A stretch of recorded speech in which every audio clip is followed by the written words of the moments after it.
Welcome to the Undisputed podcast. I'm your host, Jenny Taft. This podcast is the full show from today's episode of Undisputed from start to finish. They've got a busy slate, so Skip, Shannon, let's get to it. Good morning. Welcome to Undisputed. We are live from LA. I'm Jenny Taft here with Skip Bayless and Shannon Sharpe. Woo. How we doing today? We good. We good. We great. Woo, I want to thank you for yet another case of Diet Mountain Dew, the breakfast of champions, the nectar of the gods. You gave me Dallas plus 13.5 points, and my Cowboys should have won it outright. Ooh. You see? Outright. I told you at home. That's what losers do. We didn't get blowed out. At least it was competitive. Well, thank you very much for that. How about them Cowboys? No. I want to talk about the Cowboys. We're going to talk about the Cowboys real later. We want to talk about this other team. Not much later. That feels premature. We will get to the Cowboys, but somehow Tom Brady did not get it done yesterday. Now I have to hear from Shannon all day. He struggled in his first game with Antonio Brown against the Saints last night. Tampa put up only 3 points against the Saints 38, and Brady threw 3 picks with just over 200 yards while being sacked 3 times. Tampa's only 3 points didn't come until there were less than 6 minutes left in the fourth quarter. So Shannon, how do you explain what happened to Brady and the Bucs? To say Tom Brady's struggle is a slap in the face to struggling. Thomas, Edward, Jameis, Winston, Brady Sr. looked awful. Jameis Winston plays for New Orleans. Oh, no, because of turnovers. That's what I mean. You knew exactly what I was talking about, Skip Bayless. Okay. You think you're slick over there, but that hurt.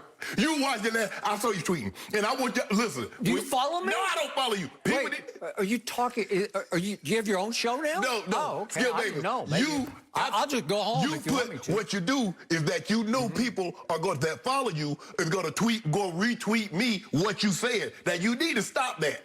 I have no idea what you're talking about. I just tweet. I don't follow. No, I don't do anything. I just tweet. You just tweet. Well, you tweet last night. Was it anything good?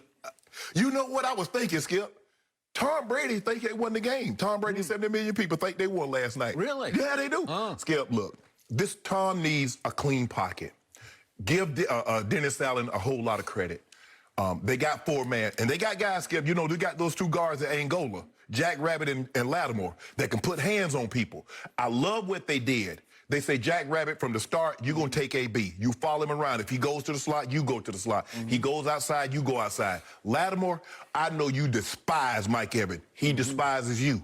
You got him all over the field. So we're going to just mix and match with Chris Godwin because we don't believe he's that elite level receiver yet that everybody has him graded as. So that's how we're going to play that. I thought they did a good job, Skip, of getting around Tom Brady's feet. When they didn't get him, they got him off his mark. And when you can do that with Tom wants to be 7 yards, 8 yards deep behind the center. And they made him move. They got around his feet, you know, had him picking up his feet, trying to move a little bit, Skip. They did an unbelievable job. And when they did, a lot of times they actually got to him and put him on the ground. And when they didn't, they just made him uncomfortable. And so what I saw last night is a recipe. Now, I told you, Skip, on Monday night, if Danny Dimes, if he was competent on Monday night, they would have beat Tampa. Now, I told you, I say, Skip, I see some things with that defense that you can take advantage of. And everything that the Giants didn't take advantage of, New Orleans absolutely did because of the difference in the quarterback play. And when you can do that, the secondary. Now, I don't really put a whole lot of stock in everybody say this or that, but I say, Skip, the weakness of their defense is the secondary. I say they're young and they take too many chances. They guess too much. They're out of position an awful lot. But because of the rush is so ferocious, you don't have to hold up long. But if they can hold up, Skip, they can be had. And you saw last night, they held. Now, this game should have been like 50 to. If Jared Cook has a Jared Cook type of game, Skip, because he dropped it. Agreed. He fumbled on the 2. He dropped the touch. He dropped that first down on the 5, and then he gave up the hit on Drew Brees. So for me, Skip, it's really simple. This is not let's say the Saints. The Bucs won't go on and play well. But, Skip, they need a lot of things. Tom needs a lot of things. You can't run the football 4 times. They ran it 5 with the kneel down. I'm not going to count the kneel down. Skip, they can't run the ball 5 times. You realize that was the fewest in the history of the National Football League? History of. Skip, you know you're asking for trouble when you ask a 43-year-old. And now they know They say, oh, y'all not going to even attempt, are y'all going to disrespect us like this and not even attempt to run the football? You just going to drop him back and ask him to throw the ball 35, 40 times with no threat of the run. And they just pinned their ears back and they came and got him. Skip, it was an awful night for Tom. Tom did not play particularly well. And I told you this was a thing. He didn't play particularly well. They won the game Monday, Skip, but he didn't play well. Now, Skip Bayless, he loves QBR. Now, Skip tells me a lot of time QBR is the gold standard. It's the Bible. And you tell me it's not. No. How can you use QBR? I'm not, Skip, I don't really like to, but you just do. I mean, I got lumps all over my head because you hit me over the head with it. It's for good on a scale of 0 to 100, with 50 being average, 100 being the very, very high-end elite, 0 being awful. The man couldn't get 5. Skip, he couldn't get. You know why he got the 4? Why did he get 4, Skip? Cover that. That's what he got. So I just want to know, before I turn it over to you, because I know you want to go on your little tirade. Is the show over No, yet? it's not over yet. It feels like it's over. No, I just want to know, Nick, who are we blaming? Are we blaming Todd Bowles' defense, or did Tom Brady not have enough weapons? Well, what's your opinion? No. AB, What Chris is your Godwin, opinion? Gronk. What is your opinion? Tom Brady. Because when you turn it over, you're about to get it right between the eyes. I'm upset. I'm upset that nobody got in Tom Brady's face last night because he was playing like you know what, the elephant left on the showground. And all of a sudden, he's over there just sulking. No! This is why, Skip, you stay out of people's face when things are not going well for other people. Because when it turns and goes wrong in your direction, this is how you look. He looks terrible. He's not the leader that you want him to be if he can't get his stuff together. I would have got right in his face. I said, bro, you need to pick your bleep up. Oh, I'm sure you would. I would have said, pick it up. Pick it up. And he had said, who the hell are you? That's what he would have said to you. No matter why. I'm the guy that's not turning the ball over, that got us down 31 to nothing. That's who I'm not. My first takeaway from everything you just said is, you better laugh now, because this is the one guy in sports you do not bet against, especially when he is down. And he is way down right now. But you know, when he's way down, what often happens, do you remember what happened after week 4 back in 2014, a fateful Monday night at Kansas City in which they lost 41-14. 41-14. I remember. Remember that? Yeah, I remember. Then what happened? I had to sit and watch that night. I was at ESPN. I had to watch all the ESPN analysts who were at the game completely write off Tom Brady and say it's over for Tom Brady. Poor Tom Brady. Belichick didn't give him enough help, and he's just going to have to go right on home. And what happened after that? He went and won another Super Bowl, and then he won another one, and then he won another one. If you look at the games, the most lopsided games that he's had in the regular season, he normally follows that up with a Super Bowl. It happened in 2018. He got blew out by the Titans. He did. It happened in 2005. He got blown out. So 2003, he got blown out. So Here we go. I'm not discounting it. Okay. Here's what I think happened last night. Takeaway number 2. When you have played 21 years in this league, that's a long time, and you have won 6 out of 9 Super Bowls, and you are the undisputed GOAT, and you have been having up to date an MVP caliber season. You're in the MVP conversation. He was. At age 43. Yes. You know what? Every once in a while, you're going to have an off night or even a really bad night because it's rare that you have them. But every once in a while, it's going to happen. We saw it happen to your man, Aaron Rodgers, just a couple of weeks back on that very same field on a fateful day at Tampa. Remember that? Yes, I remember. And we've seen it happen to Russell Wilson, who most people thought was running away with the MVP here. 2 of the last 3 games, he stunk it up. He stunk it up at Buffalo yesterday with 4 turnovers.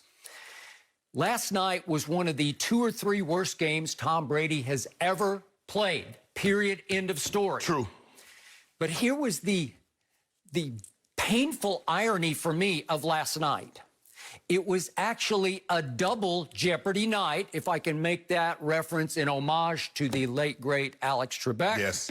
You were on Jeopardy once upon a time. I was. Ernestine and I love and live for Jeopardy, and God rest his soul, he passed yesterday. Yes. Fighting pancreatic cancer with a long, hard battle. But back to double Jeopardy. It has been the case this year for these Buccaneers, and most people haven't noticed this, But Tom Brady has picked up the defense again and again and again, because 4 times in their 6 wins, they have fallen behind, sometimes dangerously behind, and here came Tom Brady doing what he always does. Those 4 times were, remember, Chargers at Tampa. Chargers are up with the rookie quarterback 24-7. Yes. Green Bay was ahead 10-0. The Raiders, this was at Las Vegas, obviously, jumped up 7-0 and 10-7. And then the Giants at Giants Stadium jumped up 14-3 and led 17-15 going to the 4th quarter. And Brady said, no, not tonight. Okay. Yesterday, last night, was very different, because while Tom was having a bad night, to me, the defense had a worse night given their standing, their status, their rating. They came in ranked by Pro Football Focus the #2 defense in pro football. They didn't get just shredded. They got embarrassed. They got humiliated. They got blown off their own field. What? By a Drew Brees that even the Hall of Famer Shannon Sharpe wondered out loud on Friday. He said, I have my doubts about Drew Brees. That was the best. I think that was the best everybody's seen Drew this year. By the way, just for the record, the Hall of Famer across from me actually picked the Buccaneers to win this game. And Drew Brees had a night of nights. Yes. He had, you might say, it was the greatest game of his career under the circumstances. I don't know about that, but this was the best he's played this year. It's not even close. And to your point, if Jared Cook doesn't fumble on the 2nd possession at the 2-yard line, if he doesn't do that, then Drew Brees is going to score touchdowns 1, 2, 3, 4, 5. On his first 5 possessions, he's going to score touchdowns. He did score on 4 of the 5 touchdowns to put them up 28-0. On the 6th possession of the night, they got an easy field goal to go up 31-0. So the Buccaneers defense couldn't do a thing with anything New Orleans.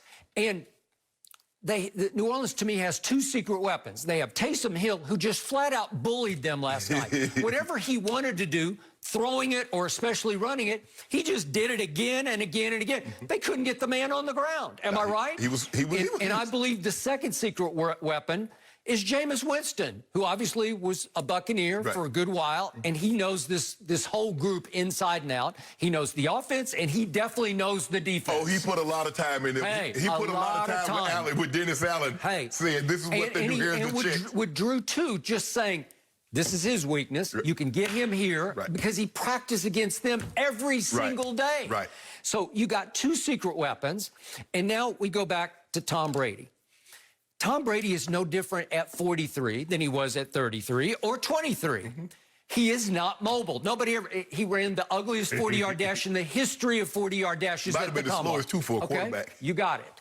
And yet, he's got great pocket feet if you give him a little bit of a step-up pocket. If you let him step into his throws, he's got good feet.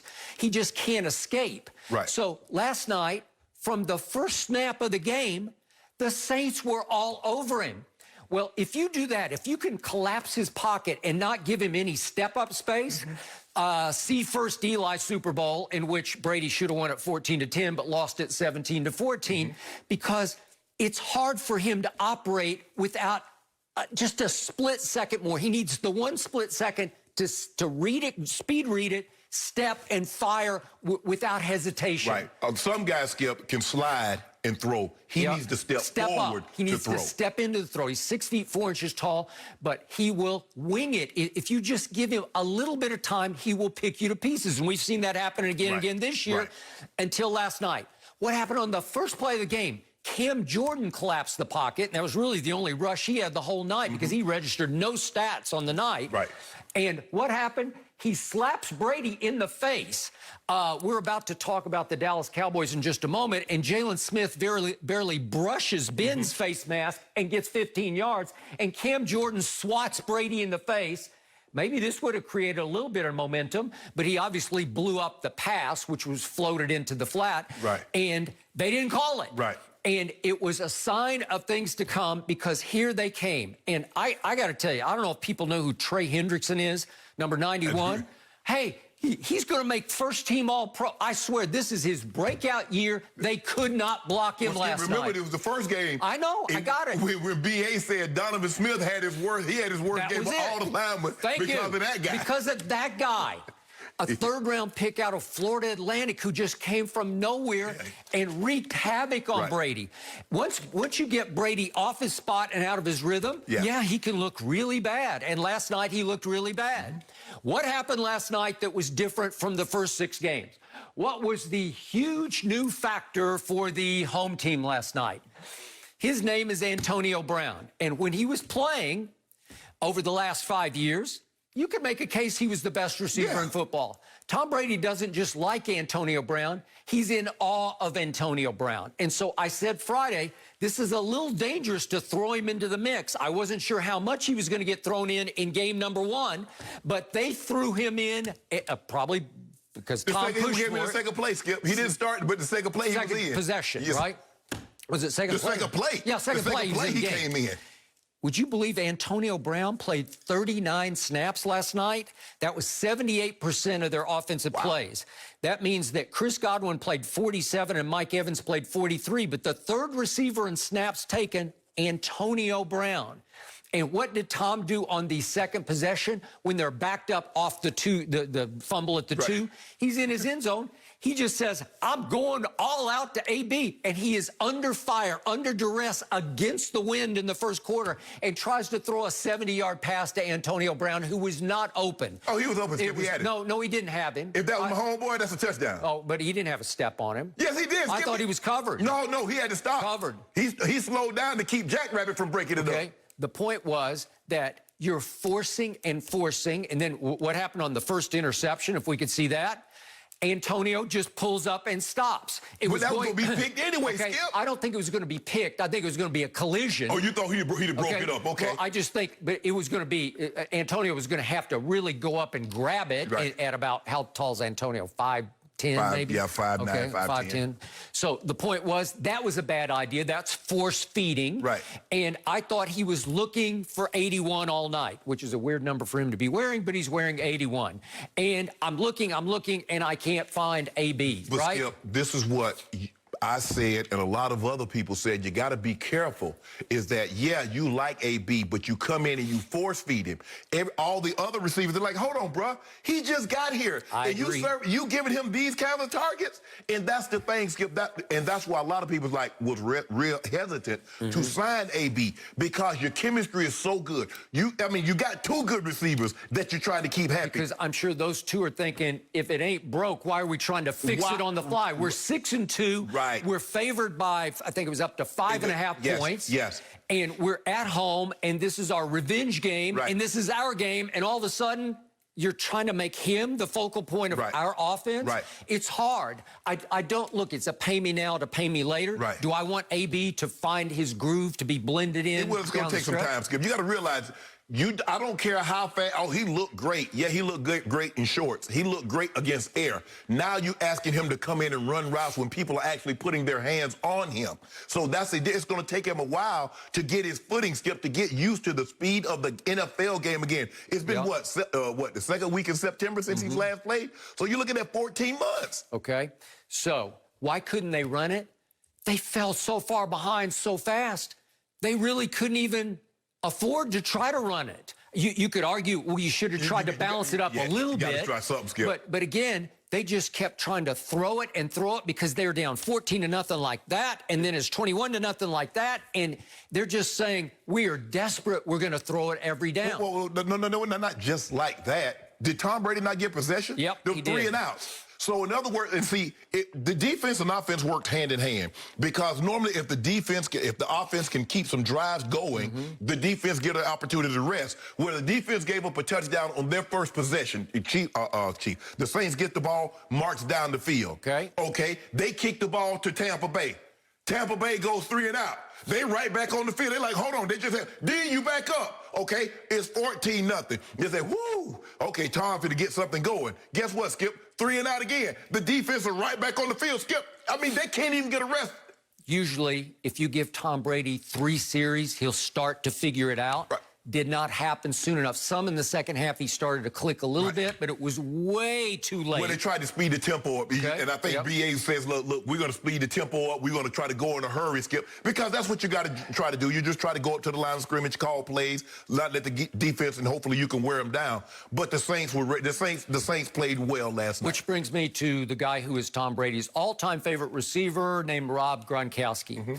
4 of the last 5 games, really you can go 5 out of 6 if you really want to stretch it, he has been the dominant force on this offense, especially the last 3. It's just Gronk, beast, beast, beast. Right. Last night, he threw 6 balls to Gronkowski. I had him for 3 drops. Right. He wound up catching one for 2 yards. 1 pass for 2 yards? They were even completely out of rhythm, and the ugliest play of the night came when Brady rolled out on a 4th down and just said, hell with it, I'm throwing it up I'm going to throw him a jump ball and hope he can jump and get it. And Gronkowski looked like he'd never tried to jump for a ball in his life. It's just the ugliest interception, one of the ugliest in Brady's career. Gronk, help me out. Skip. He doesn't have the kind of arm strength to roll right and throw clearly back across the field. I think he still does. He just threw him a jump ball. Skip, there's only a handful of guys that can do that. You're talking about Mahomes. You're talking about Josh Allen. Brady has never had that kind of arm talent to be able to roll to his right, rolling, and throw off 1 foot. I can see now if he sets and throws back, but to just bound up off 1 leg, that's not him. So, in the end, would you believe that New Orleans went 9 of 14 on 3rd down and Brady's offense went 1 for 9? What do you think is going to happen? Yeah. Would you believe that the time of possession was 40 minutes to 20 minutes in favor of the visiting team? What do you think is going to happen? If Jared Cook had to drop those, because remember, Skip, he dropped another 3rd down that would have given him a 1st down on the 5. The visitors ran 73 plays to 46 plays for the home team. What do you think is happening in the game? It is utter, complete destruction. A game in which was supposed to be a revenge game for Tom Brady in a new division. He's never been swept by a division rival, and he didn't just get swept. He got swept under the carpet. Yes, and remember, we had this discussion on Friday. You said, how great of achievement is that to be in a division for 20 years and never get swept? And I say, Skip, this is not a knock on Tom Brady. Tom Brady is historically and transcendently great.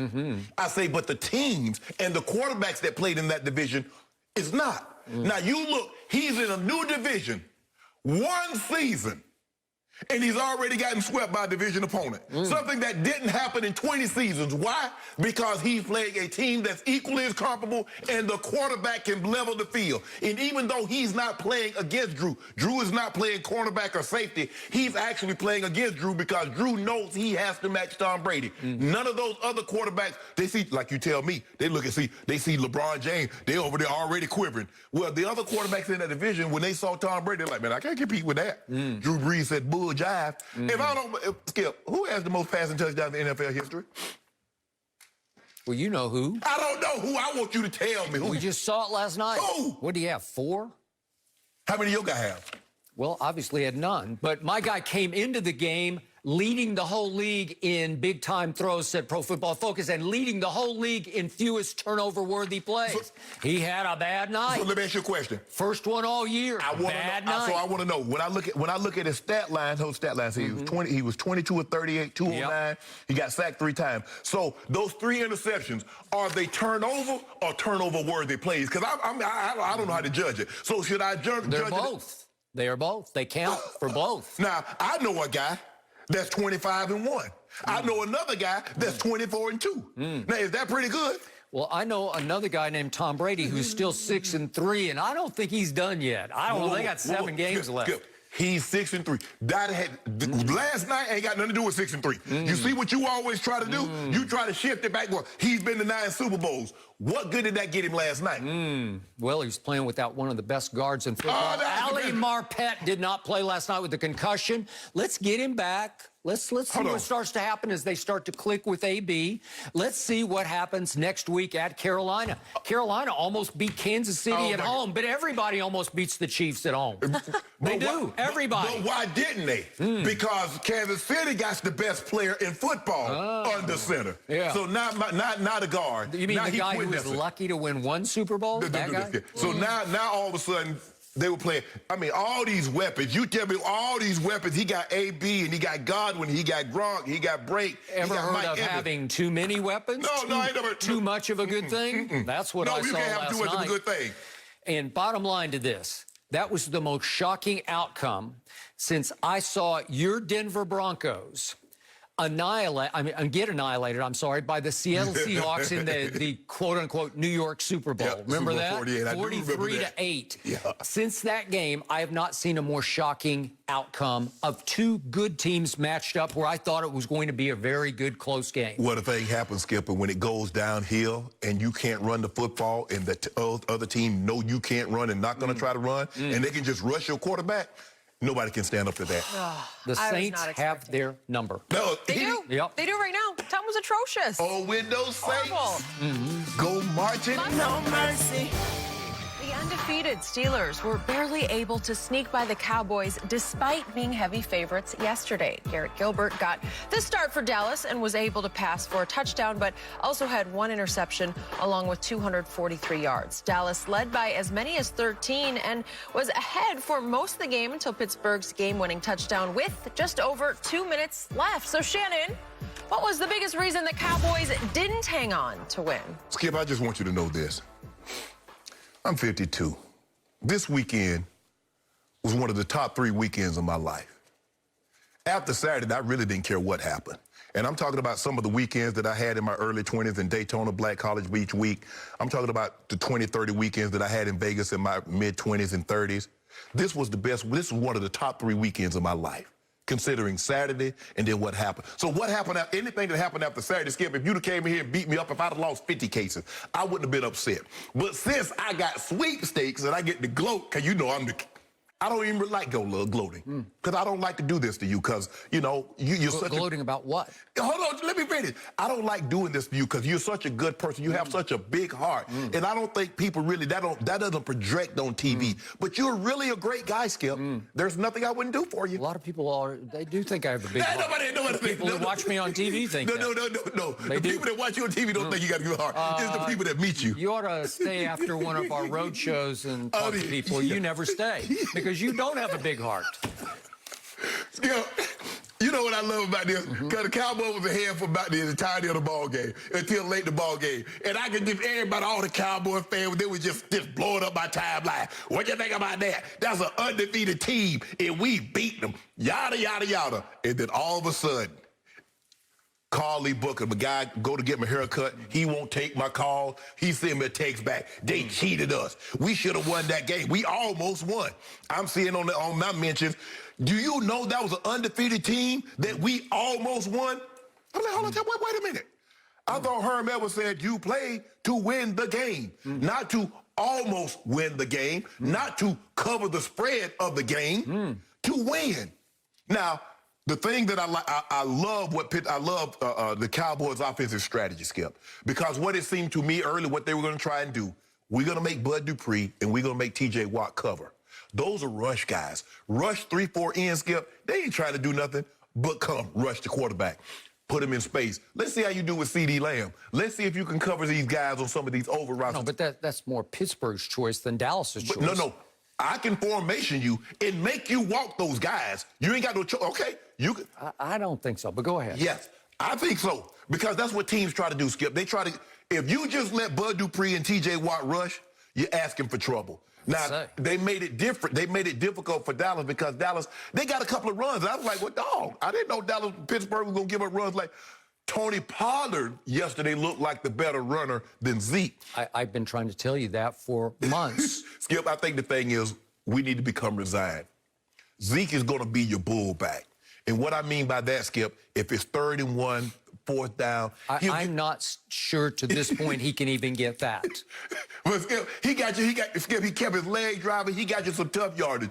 But if you're expecting to see the 30-yard, the 40-yard run, Skip, I don't know if you're going to see that.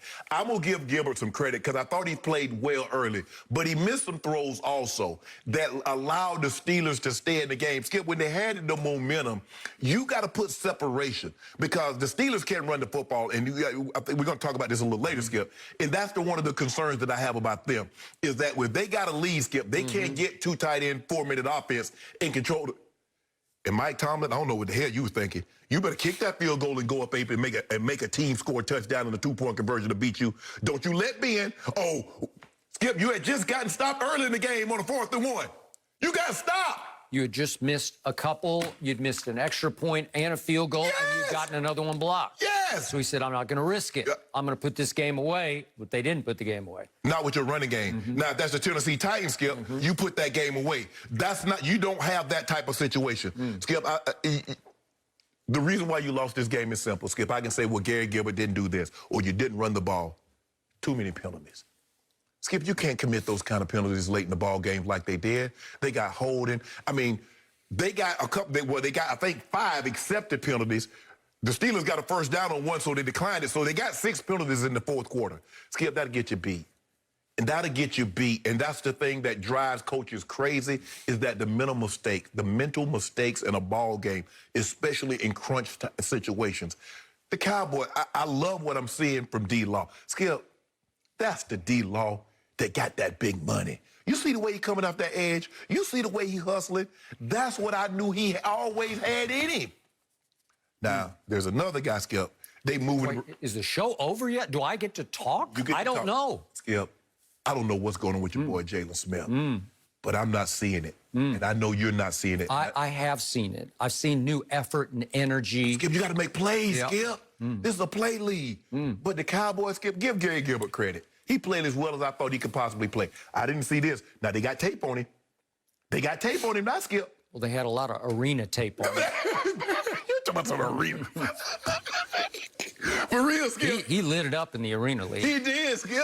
All you need to do is put in the tape at the University of Texas when he was a blue-chip national recruit, one of the top 2 or 3 quarterbacks ranked in the United States, and went to his home state, University of Texas. He did. And got to start 1 year. I get to see him for, I don't know, 5 or 6 games, and he threw 10 touchdowns and 17 interceptions. That's why I was dubious about him starting yesterday. And he ended up at SMU. Thank you. And did okay, 21 touchdowns and 7. Now, it's my turn to explain to you what happened yesterday. Okay, what happened? My Dallas Cowboys should have won that game and should be in first place, albeit in the NFC least. My Cowboys deserve to win that game because my Cowboys outplayed the Pittsburgh Steelers in every way, shape, and form yesterday. And they lost because they got absolutely robbed in the second half 3 times. It was blatant highway robbery on I-30 that travels between Dallas and Fort Worth, just off I-30 at Jerry World. They got robbed by the referees, and I tweeted at the end of the game because the Steelers were jumping up and down like they'd won the freaking Super Bowl at Jerry World, and I said, yeah, celebrate Pittsburgh, but you should be hugging the referees because the referees saved them in this game. Let me count the ways, shall we? First one, my man Garrett Gilbert, and again, I would have started Cooper Rush, but he played very well under the circumstances yesterday. Here he is, and he gets them down to 3rd and goal at the 5. And he's got a chance because he'd thrown 1 touchdown pass to CeeDee Lamb. And again, it was a weird play because they were zone blitzing on that play, and TJ dropped back and ended up, oh my God, I got to cover CeeDee Lamb. And it just a little out and up, and it was just an easy touchdown. It was a sight for sore eyes because my team hasn't scored many touchdowns over the last 4 games. But on this one, I'm thinking, maybe we can cash this one. It's 11:54 left in the 4th quarter. And if we could see this play, please. Joe Hayden, who's a very good cornerback, flat out grabs Amari Cooper on his break. He just grabs him. It's as blatant and isolated defensive pass interference as you can get. It's just defensive holding. He just grabbed him, and Garrett Gilbert is celebrating because the flag flies, and he thinks that his interception is nullified, but in fact, there's just a personal illegal foul. Crackback. Yeah, it's just illegal crackback, but here's Amari. He just gets grabbed. That's like a tackle. That is blatant pass interference and should have canceled out what turned into an interception because he got racked as he was all day. That's the fiercest pass rush. Make him stay in the end zone. And that we would have had it 1st and goal at the 2.5 yard line. You think we could cash that in with No. Ezekiel Elliott? No. I do. And what would that have made it at that point? They were up 19-15. That would have made it 26-15. Would that have stood up with the fourth quarter left to play? Maybe. Maybe would have stood up the way my defense was playing. By the way, my defense held Pittsburgh to 46 yards rushing. This is the same Mike Nolan defense that gave up 307 to Cleveland, and what was it, 205? 240 to Arizona. Yeah, but I was doing the one at Washington. That was the Washington football team went for 205, and Arizona obviously just ran. So you liking Mike Nolan now, huh? I'm liking the fact they got rid of every free agent they signed, every veteran free agent in the offseason, and finally the ones who are left have bought into this system.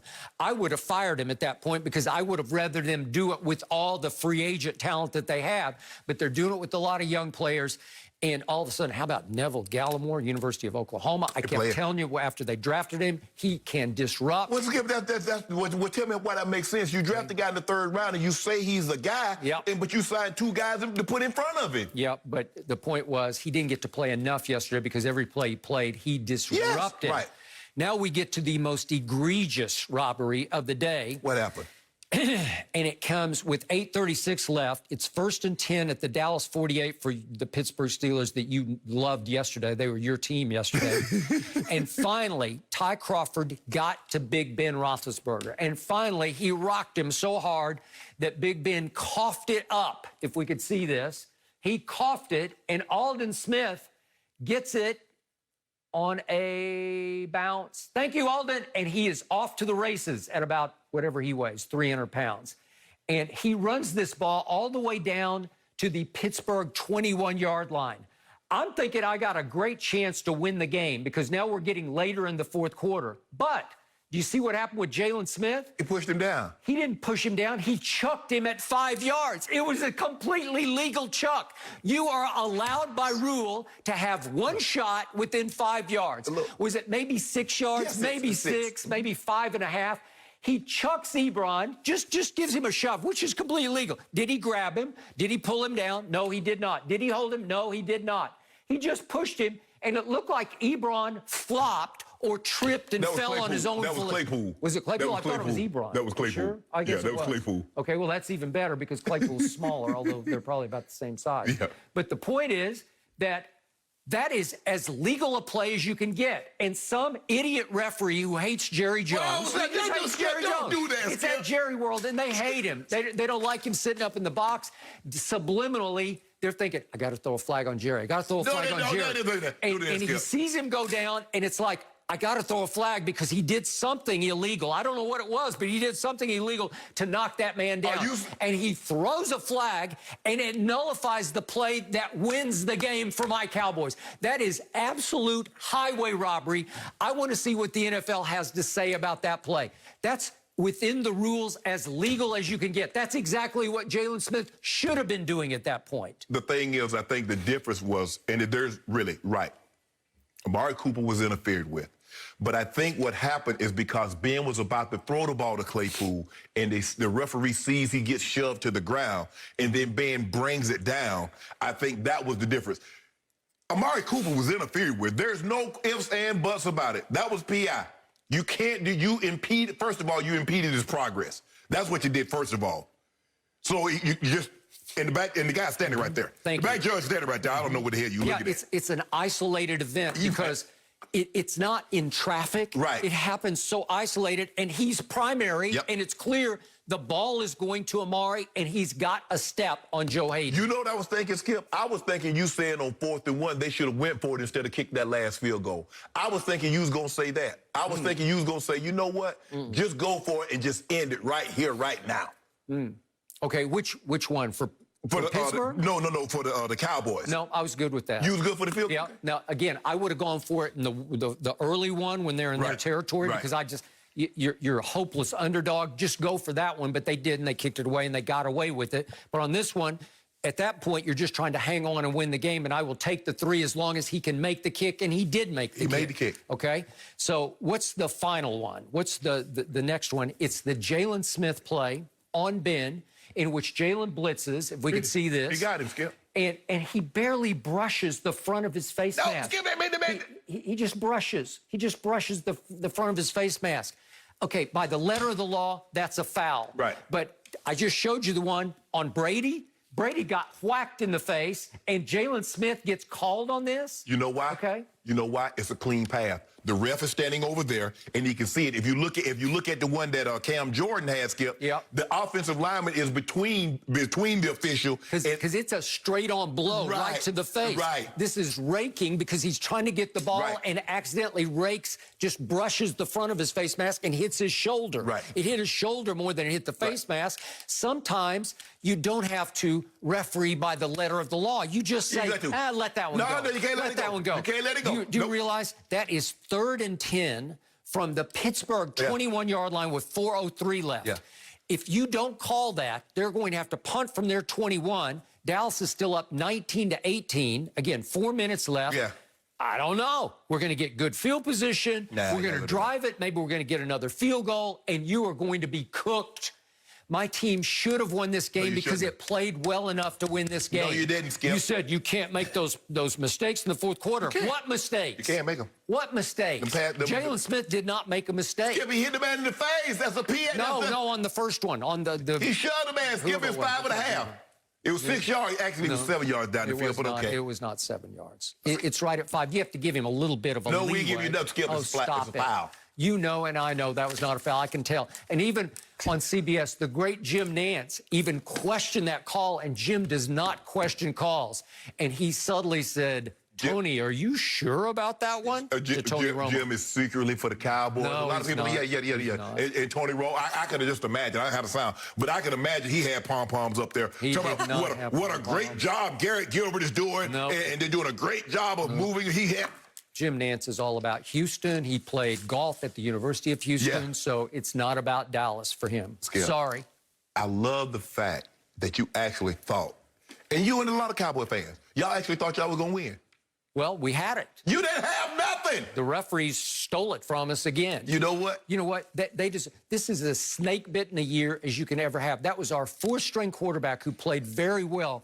And it was so bad yesterday that at the end of the first half, Pittsburgh actually benefited from its own mistake because they false start on a field goal that misses wide left, which means, wait, it's nullified. It's a dead play. Right. You get another kick, except you got to kick it 5 yards. That was from 54. And then from 59, he hits the Pittsburgh franchise record 59-yard field goal. He boomed it. Okay, he boomed it.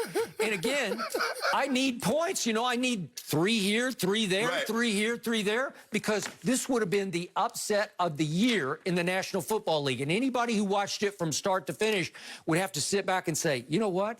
That Cowboy defense played well enough to win that game. No, I don't think nobody going to say that. Yes, they will. Yeah, I'm thinking, the officials. I think the officials rob you. They might be liberals. That's what I'm thinking. Yeah, maybe.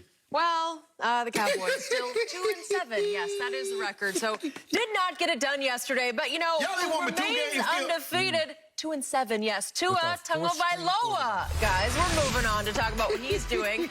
He's undefeated as a starter after taking down Kyler Murray in Arizona yesterday. Tua was just shy of 250 passing yards and had 2 passing TDs to go along with 35 yards on the ground. Kyler had over 100 yards on the ground to go along with 283 yards through the air and 4 total touchdowns, but it wasn't enough in the 34-31 loss. So, Shannon, who played the better game, Tua or Kyler? Oh, Tua. He owned Kyler. Beat the brakes off him in college. You remember it like it was yesterday.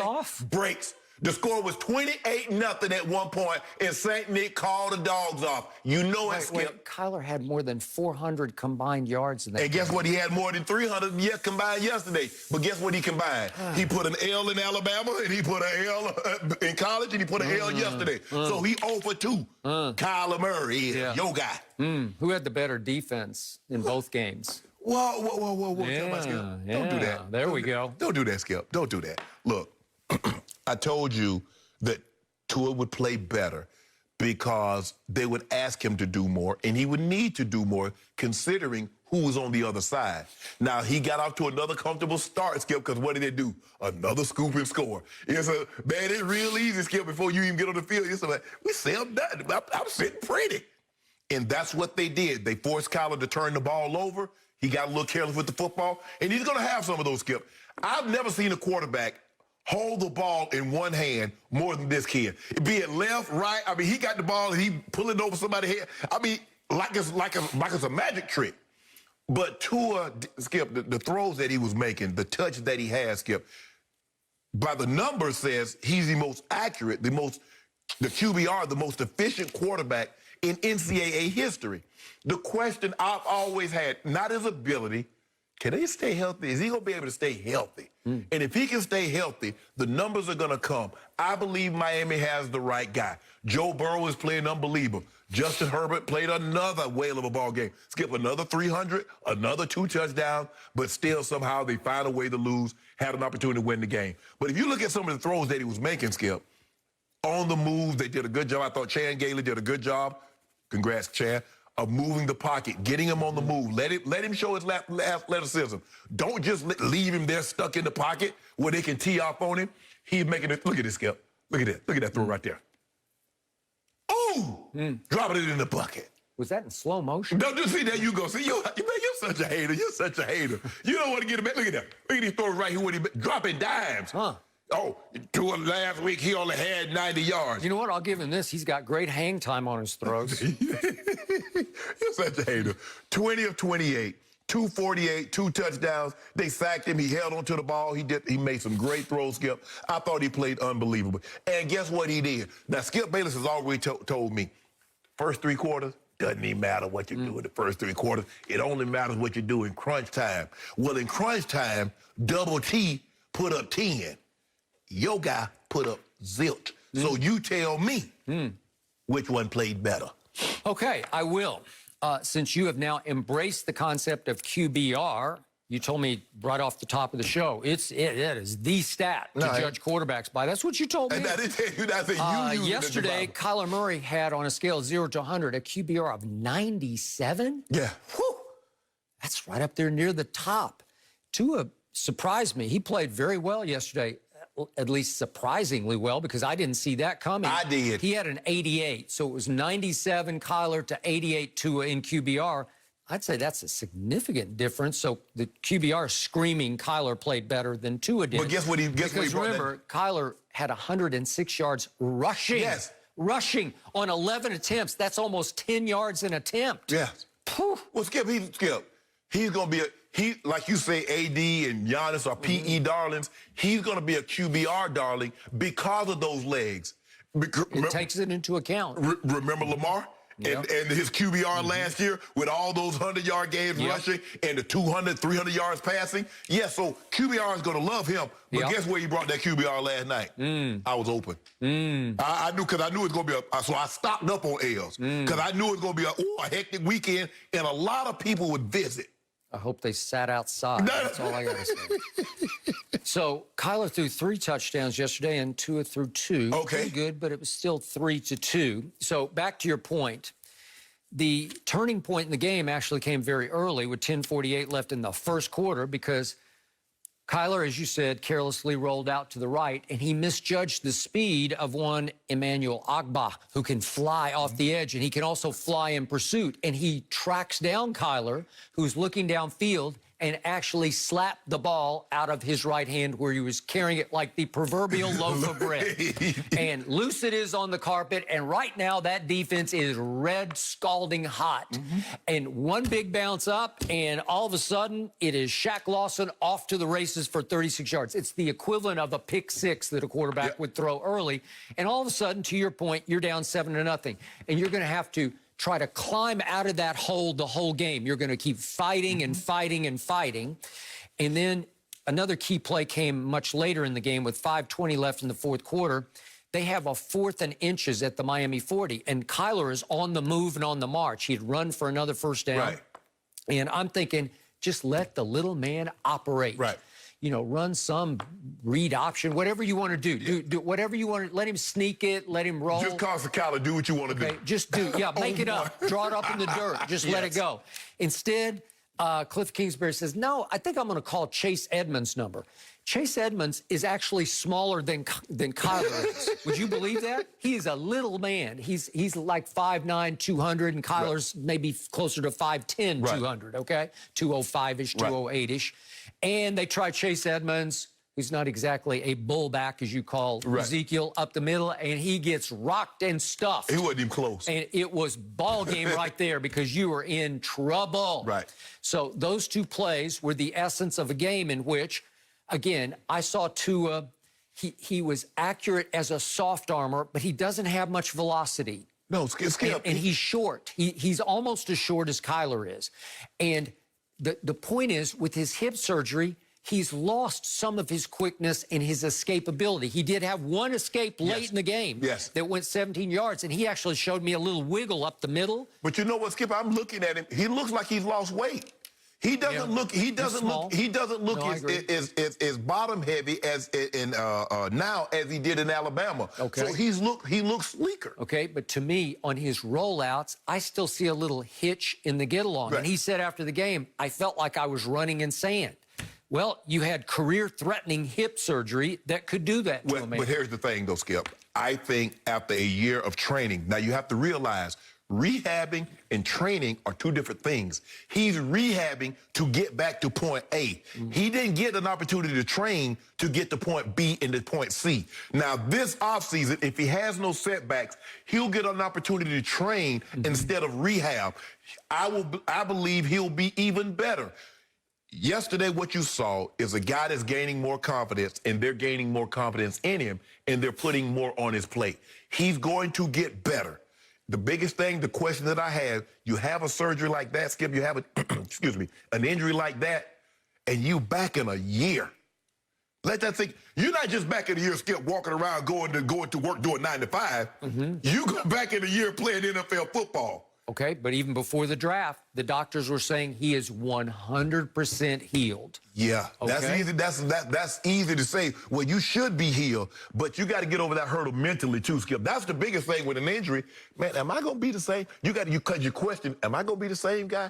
Am I going to be able to do the things that I once could? And like you said, he feels like he's not where he needs to be because, like, I'm running in sand. Looked a little quick. But I never thought he was Kyler Murray or Lamar Jackson to begin with, so I don't know how much more speed he thinks he's going to get. This ain't Madden where you can increase your rating. He's only going to be so fast anyway. But 2-0 against your guy. So, I don't know if many people missed this. Maybe they did. But Miami came into this game #1 in the NFL on defense points allowed. The #1 scoring defense in all of pro football belonged to the Miami Dolphins. Right. So who had the higher degree of difficulty in this game? By far, Kyler did. By far. But Tua only in the second start on the road against a high-powered offense and a defense that took the ball away from Russell Wilson. How many times, Skip? And how many times did that guy give it away? So would you believe Kyler Murray had 389 total yards against the #1 scoring defense in pro football? And when he walked out there, and guess where he had dinner and drinks at last night? I don't know. You do know. The same place the Cowboys had I don't think he drinks anything but water. Yeah, I serve water. That's what I serve water, because sometimes them L's hard to go down. You probably charge like $10 a glass. No, guys like Kyler and the Cowboys, they get it for free. And the guy that lost on Saturday, I let them come in free. Yeah, I don't charge nobody nothing. All I know is what I told you before the draft is holding up. Kyler Murray has the quickest feet since Barry Sanders. I told you that after watching at University of Oklahoma. Yeah. And he has twice the arm that Tua does because he's got a cannon. Skip, I'm not debating that. I'm not debating that he's faster. He has a bigger arm. Where Tua is going to make his bones in this league is pinpoint accuracy. That's what he's going to be able to do. Skip, when Joe Montana was playing, who was Joe's arm stronger than anybody that he played in that era from when Joe come in 79, 80, from the time he retired? Joe didn't have a stronger arm than anybody. But you know what? Everson Walls and Dennis Thurman used to tell me all the time, you don't understand how quick the ball gets there. It gets there quicker than you think from Joe's release. Because he anticipated so much, because you run the speed, Skip, you're running that speed out, and by the time when the ball turns, it's right there. And that's where he's going to have to make it. That's where he's going to have to make his living. He's going to have to make his living with anticipation and accuracy. He was very good yesterday, and Kyler was better. No, don't do this. Hold on. Okay, your guy was better. But, you know, one guy came to see me, and the other guy went on home. So You've been so busy, Shannon, at your restaurant. So many visitors over the weekend. You had a great weekend. It was packed. Right out the door. No masks, but No, they had them. They gotta wear a you have a mask to come in, and then I get your seat. You know, I had a seat outside because, you know, I got big old voluminous. Wait a second. The Buccaneers should have worn full masks so nobody could recognize them, right? Why the Buccaneers need to wear masks? Yeah. Is that what was happening? They hung 38 on your team. 38-3, Skip. I told you. If you notice your team, I told you or not, virtually. Y'all need to kick field goals. I mean, you kick field goals virtually. Now, the Cowboys, 2 or 3 weeks, kick field goals. I just understand, how can a GOAT kick field goals? And what was he doing playing late in the fourth quarter, Skip? Can you answer me that? Because you tell me LeBron James, if he played, he's stat padding, trying to get a cheap touchdown. Well, he didn't pad any stats. I know he didn't. Yeah. He padded to the He was trying to get his QBR from 4 to 5 in the fourth quarter. No mercy. Ravens and Lamar Jackson bounced back against the Colts yesterday behind Lamar's 228 total yards and a rushing touchdown. Baltimore trailed at half before outscoring Indy 17-0 in the second half to win 24-10 on the road. So, Shannon, why were Lamar and the Ravens able to rally and win this game? Because Lamar played better in the second half, much better, Skip, than he played in the first half. But there's still cause for pause. There's still an alarm that I have for concern because I'm not still seeing the progression that I need to see with his ability to throw the football. Now, I don't care what anybody tells you. If they believe Lamar Jackson is going to run them to a Super Bowl, they're sadly mistaken. And I have not seen the progression, Skip, of him throwing the football like he needs to. Now, Indy was dominating this ball game. Looks like they were about to go in and score. At worst case, Skip, get a field goal, who knows, maybe even a touchdown, and make it 10-0 or 14-0. And then all of a sudden, the running back fumbles the football, Baltimore scoops it up, and off to the races they go. Now, I don't know what happened to Phillip Rivers on that play, Skip. Skip, I mean, can you tell me what happened to Phillip Rivers? I know. All you have to do is grab his foot before he steps on your face. Well, Skip, but how about this? Why did you even fall in the first place? All you have to do is just keep going, force him to the sideline. What are you doing? Look at Skip. What is this? How you trip and it's 7-7. I mean, do you really blame him? An aging quarterback that they have. It's wrong place, wrong time. They got no shot, and they're going to get hurt if they try to take a shot. Skip, you know, in the old days, you sought the quarterback out. Your interception or fumble, everybody was making a beeline to try to get the quarterback. Now you really can't do that. You can't do that to the quarterback. Just stay on your feet. But I thought that was really the turning play of the ball game, Skip. It was looking like they were about to go up 10-0 or 14-0, and then all of a sudden you have a 7-7 ball game, and then Lamar turned it around in the second half.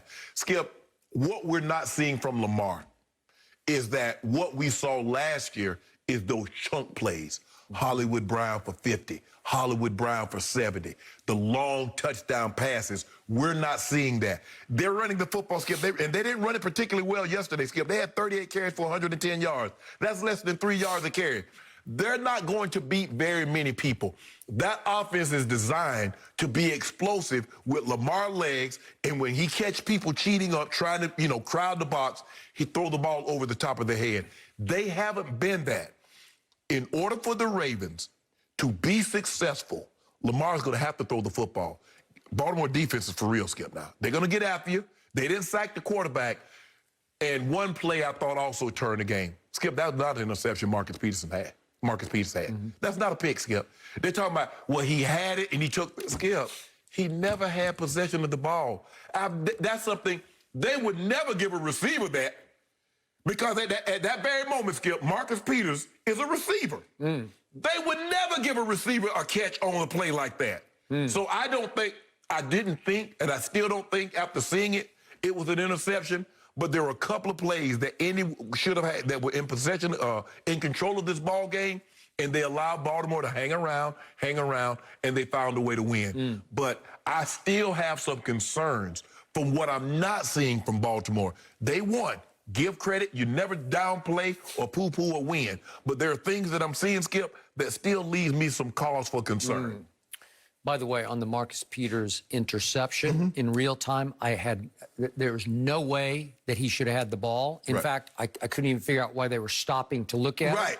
But the more I watched it, by the letter of that law, he did control the ball and make 2 football moves, except they were in reverse. Right. He took 2 steps going down to the ground, but I thought he did have control of it. And they said from New York, that's it. Now, Phillip Rivers went off on that after the game. Let me ask you a question. And said somebody who's never caught a football in an NFL game is making that call in New York. If a receiver does that, do you believe they give him a catch? Well, going forward, that's... No, going backwards. Because, you know, you could go backwards if you're a receiver if the ball's over your head. Sure. Do you I believe? don't know. I don't believe I would have. I don't believe they'd give a receiver that catch. I don't. Well, Des Bryant should have had that catch. Man, stop it! Dez didn't catch the ball. He did catch it. He did not. Not only did he catch it, but he ran 2 strides with it, had it completely in his left hand because he's left-handed, and slammed it on the goal line. Okay. So by the That's a touchdown. The ref goes... So let that sink in for a second. You said Dez caught it after taking 3 steps and slamming it. This guy's going back, and he's bobbling the ball even as he goes down, and they gave him a catch. I did not think he was bobbling. I thought he had full control, honestly. Now, again, I will be the first to admit I was rooting for the Ravens because I picked the Ravens to win it all this year, and they have been struggling of late. They have. They did everything but beat Pittsburgh last week in Baltimore, and my quarterback turned it over 4 times, and you cannot do that because you beat them every way but loose on the stats. You know, it was like almost 500 yards. Yeah, you had 260-plus yards rushing, and you lose the game. So what did I see yesterday from Lamar Jackson? I saw Greg Roman basically turn him loose in the second half. I saw up-tempo. I saw fast break. I saw an offensive coordinator who said, I'm a little desperate here because you realize Lamar in his career was 0-6 when trailing at halftime because he's including the playoffs, because both of those were, But he's not a come from behind because he's not the greatest thrower of the football. I got it. But for once, against a really good and underrated team in its building in Indianapolis, Greg Roman said, okay, Lamar, go. And what you have to do is relinquish a lot of the play calling because it's going to be up to Lamar to call. Much of it, he's just doing it on the fly. Right. You're letting him play off flow. What is his heart telling him? What's his psyche telling him? This will work, that'll work, this will work. What did Lamar do in the second half? He goes 10 for 10 throwing the football. I'm not saying it was all time. I'm not saying it was Patrick Mahomes' second half. But it was good enough because it was for 119. Again, if you could throw for 119 in each half, that's good enough for this team to win games, right? When they do that, they would be undefeated. But he also ran for 43 yards in the second half on 9 carries and scored a big touchdown. Right. And the Baltimore defense seems to feed off his momentum. And all of a sudden, without Marlon Humphrey, who's one of the better corners in the league, he wasn't out there. And remember, Lamar doesn't have Ronnie Stanley, who got his money. He's a stud Pro Bowl left tackle. And Tyre Phillips, the right guard, was out yesterday. So they're down. They're not quite as dominating in the offensive front as they were a year ago. Well, because now they don't lose much, Skip. Now Stanley is great, but when they moved Orlando Brown Jr., now remember he was a left tackle in college. He was. And he's a big man. His dad was a big man, and he's every bit the size of his dad with 6'8", 330, 340. I completely concur. But the point is that Lamar took the game over in the second half.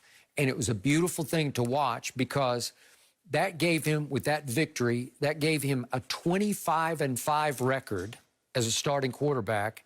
And that's the best start to a career since Marino in going back to 1966. Right. It's better. It's a 1 game better than Marino, actually, and you have to go back to 66 to find a better start. Well, that's pretty great. Yeah. You know what? And he looked like an MVP in the second half. I'm not saying he's in the MVP race this year, but he looked like that guy last year. And that was a turning point win for John Harbaugh and this team because they're still really good, but that was a big road win. And by the way, that was their 10th straight road win for the Baltimore Ravens. That'll work. Skip, it was a big win because what was starting to happen, people were saying, yeah, you beating up on these small teams. You played Kansas City, you got beat. You played Pittsburgh, you got beat. I've been saying you played a team in the AFC. Especially at home. Right, and you played Indy. Indy was one of the better teams. You get beat, so it was going to start, okay, how good are we? Because we're beating up teams we should, but the teams that could go either way, we're losing to those teams. So I thought this was a game that they really needed for confidence. Agreed. No mercy. Tom Brady struggled in his first game with Antonio Brown against the Saints last night. Tampa put up only 3 points against the Saints, 38, and Brady threw 3 picks with just over 200 yards while being sacked 3 times. Tampa's defense also didn't do Brady any favors, allowing New Orleans to put up 31 points in the first half. Fox Sports NFL analyst Michael Vick is now joining us. So, Mike, which group deserves more blame, Brady's offense or the Bucs defense? Yeah, Mike, which one? Well, I tell you this, I can flip a coin, and wherever it lands, heads or tails, defense being heads, offense being tails, or vice versa, I can elaborate on either side. But I'll say this. It was the offense, the Bucs offense. And they generated nothing. Came out flat, just couldn't get a feel for the play of the game. They just had nothing to show for, whatever preparations they put into the week. And I'll certainly say this, as much as we can look at the defense and say they didn't force any sacks, they didn't force any turnovers, they didn't force punts, rather. The offense still was able to go out and generate points. And that's the exciting part of the game. That's what livens the game up. That's what gets the defense going. That's what kind of, sets the tone for the game. I think the offense, we always say defenses win championships, but offense got to tee it up for the defense. And, it was just nothing going. There's actually really nothing that I could say or even think about in terms of, bright spots yesterday for the Tampa Bay Buccaneers. And Tom didn't help, throwing 3 picks, a lot of errant throws, looking uncomfortable, and, did a lot of flinching in the pocket. But to his credit, or to anybody's credit, rather, nobody gets credit for this type of loss. He had no blocking from the offensive line. And, that's not an excuse. I won't sit here and make an excuse for Tom right now. They got to really go back to the drawing board and evaluate what happened yesterday and have a strong plan moving forward, because they're going to get everybody's best shot. They're adding a lot of guys into the lineup and on the offensive side of the ball, and they got to make that work. They got to hold true to what they believe in. And, they can't get off course right now. It's one loss. It's a tough one. It's one that you look up and you look in the mirror, and it's going to be hard to shake away from this. And it's going to be hard to shake back from this one. Now, what I'm hearing from my sources is that Brady and the Bucs are waiting for the mail-in touchdown. So this game could get a lot closer by the end of the week if you're not. Another lame joke from Shannon Sharpe. Not funny at all. Hey, Mike. Not even remotely funny. They're waiting for the mail-in touchdown to come. Skip. You better get your jokes in while they last. Skip, hold on. Wait a minute. Is this a rhetorical question? Are you serious? Because here's a guy, the GOAT. Now, what player on the Tampa Bay Buccaneers is a GOAT that we would even consider a GOAT, or we consider the best player at their position? We're talking about Tom Brady. Skip Bayless has told me he's the GOAT of quarterback. Well, is he? Is he? So he got to take all the blame to offense then. I'm glad you said it. Shannon just acknowledged again. He is the GOAT. That's what I wanted you to say. Yep. I wanted you to say he's the GOAT, so therefore I can place the blame on him for being the GOAT. 194 total yards. That's what Tom Brady generated. Okay, you got the ball first. Tampa got the ball first. 3 and out. The Saints go down the field, get a touchdown. So the defense is saying, you know what? This Tom Brady, we the GOAT. Everybody's been saying that. You hear everybody, the defense talking about we got the GOAT, we feel good, yada, yada, yada. Say we going to be able to sit over here, catch our breath, and Tom's going to do his thing. D, you up. Tom Brady 3 and out. Okay, he said, okay, Tom going to settle down. It's 14-0. Tom going to settle this thing down. D, you back up. Then he throws a pick.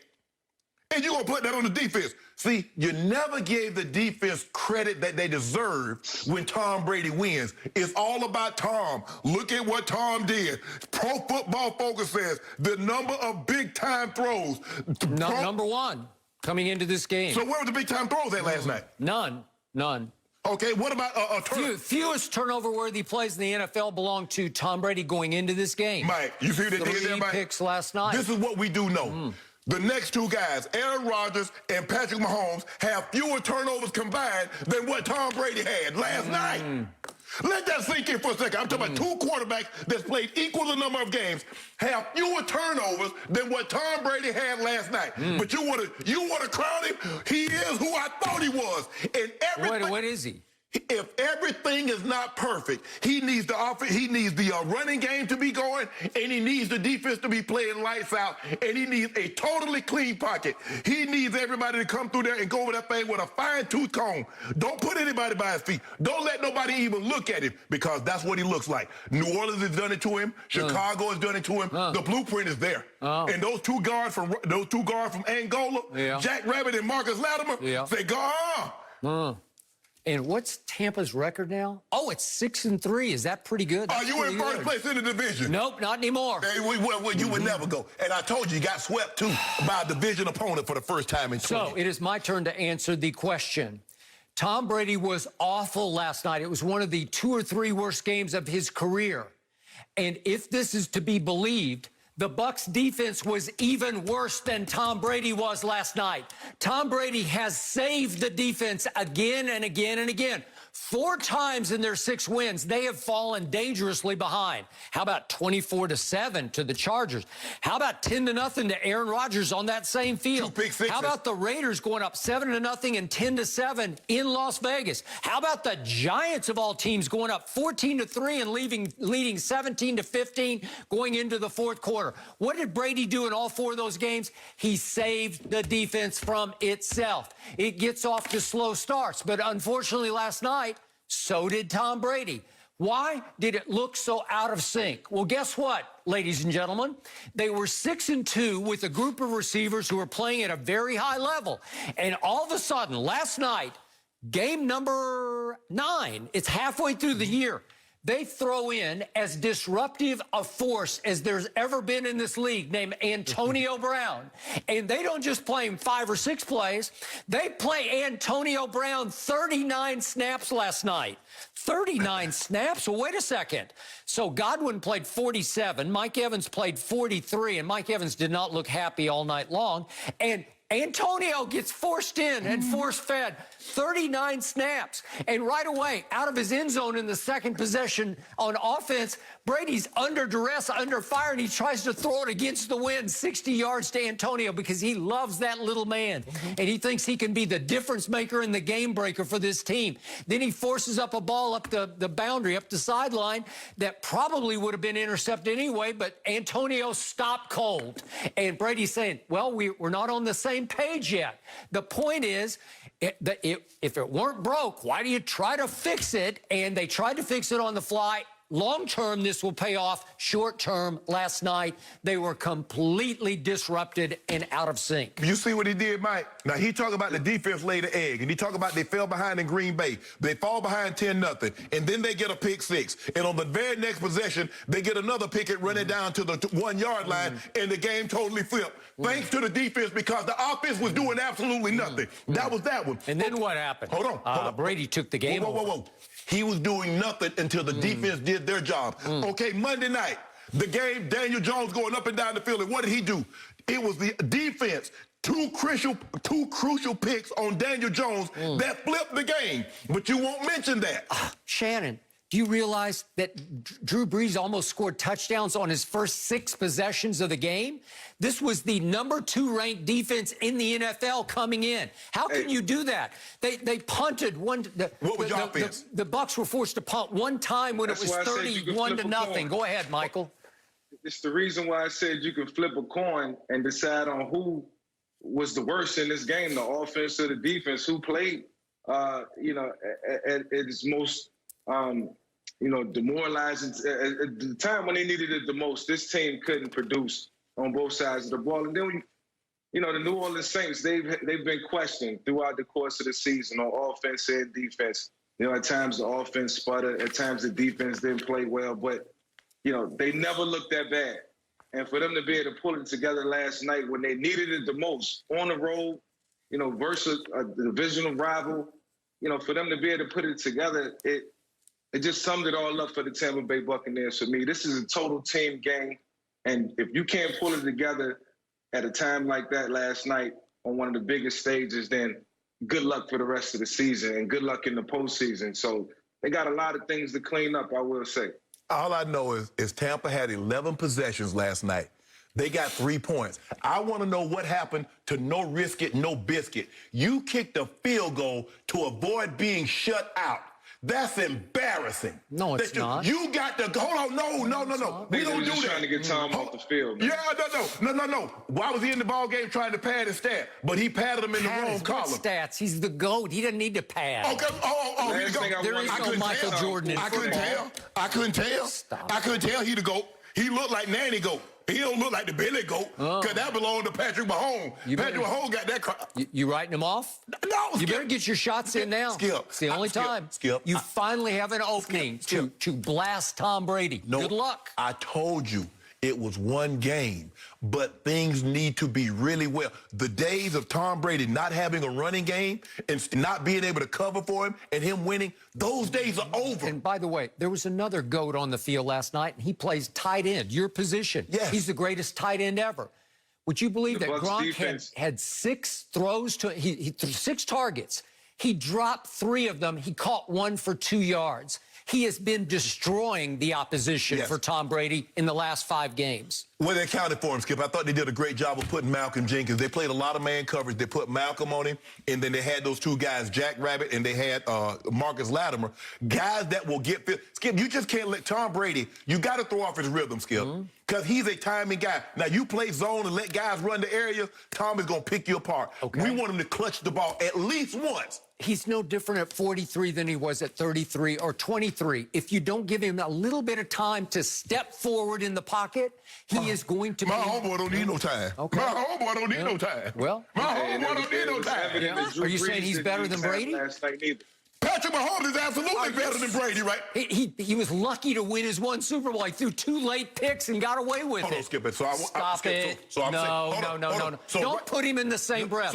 I'm offended. It's blasphemy. Mike Vick, you hear this? Blasphemy. This man said Tom Brady is a better quarterback right now. Well, he has been. No, he has been. I didn't say right now. That's what I'm saying right now. Well, he has been right in the MVP race. I thought he was the MVP. Yeah, but as of right now, no.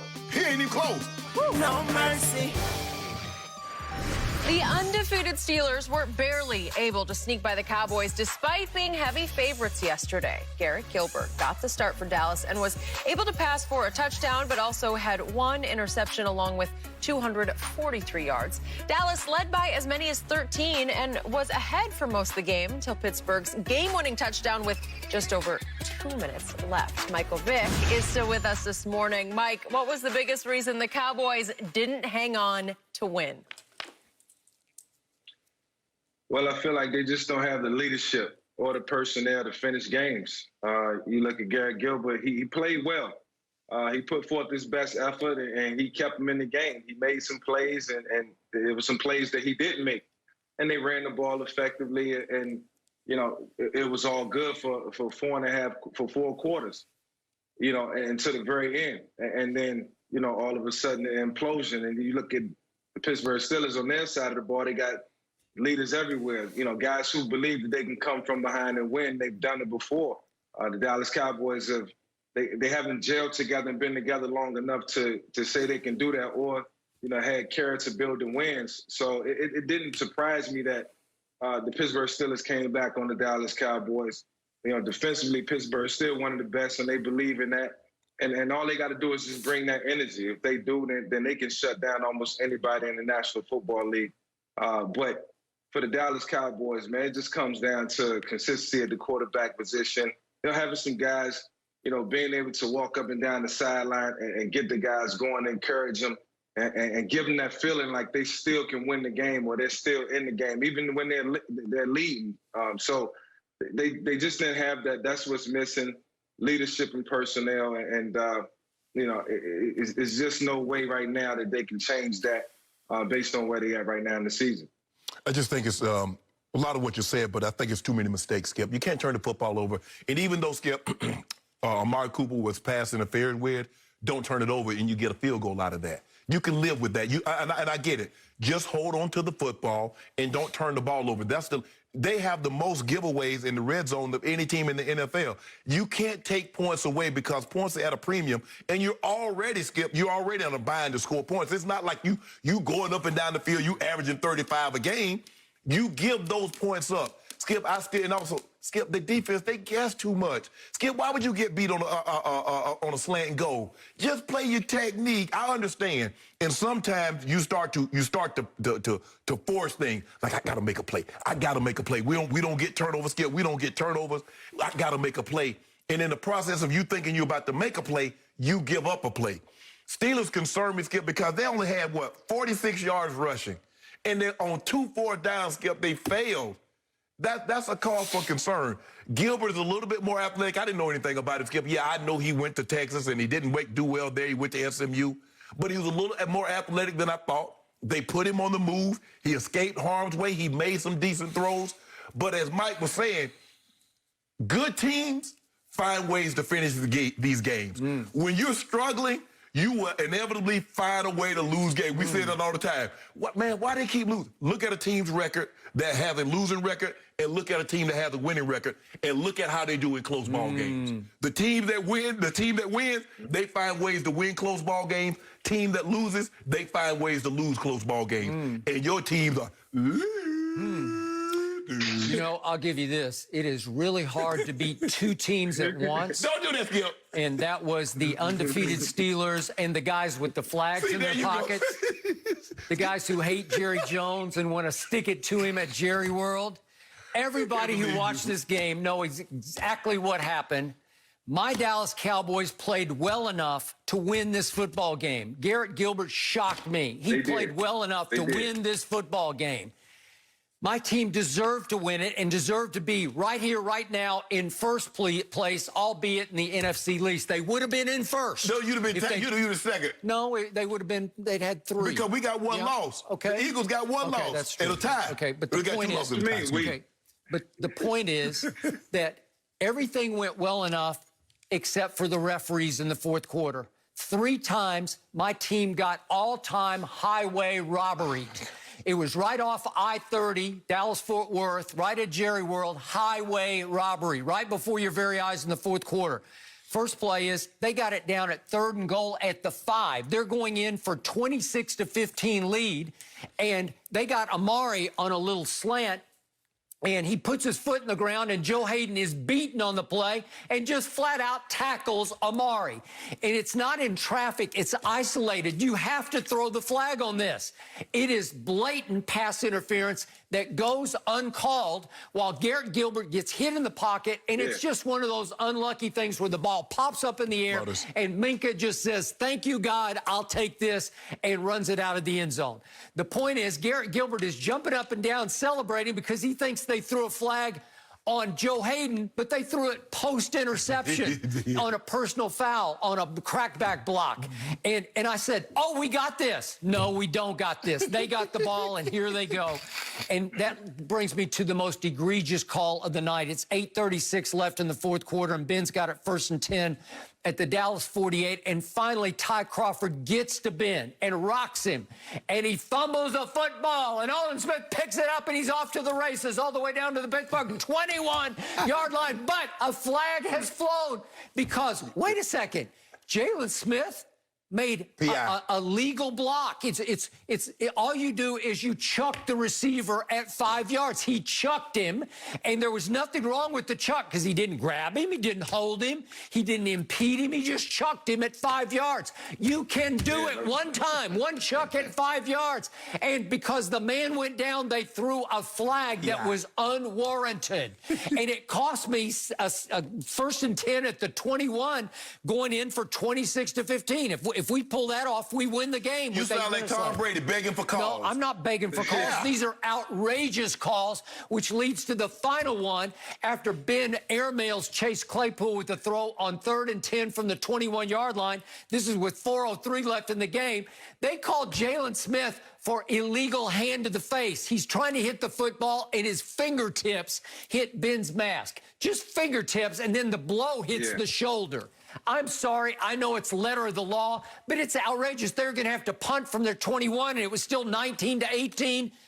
Us. Well, that's just a wrong call. You let that one go. Brady got hit in the face on the first play of the game, and they did not call it. I remember a very similar play in the AFC Championship game when Chris Jones hit Tom Brady's shoulder pad and you wasn't this outraged. Why was that?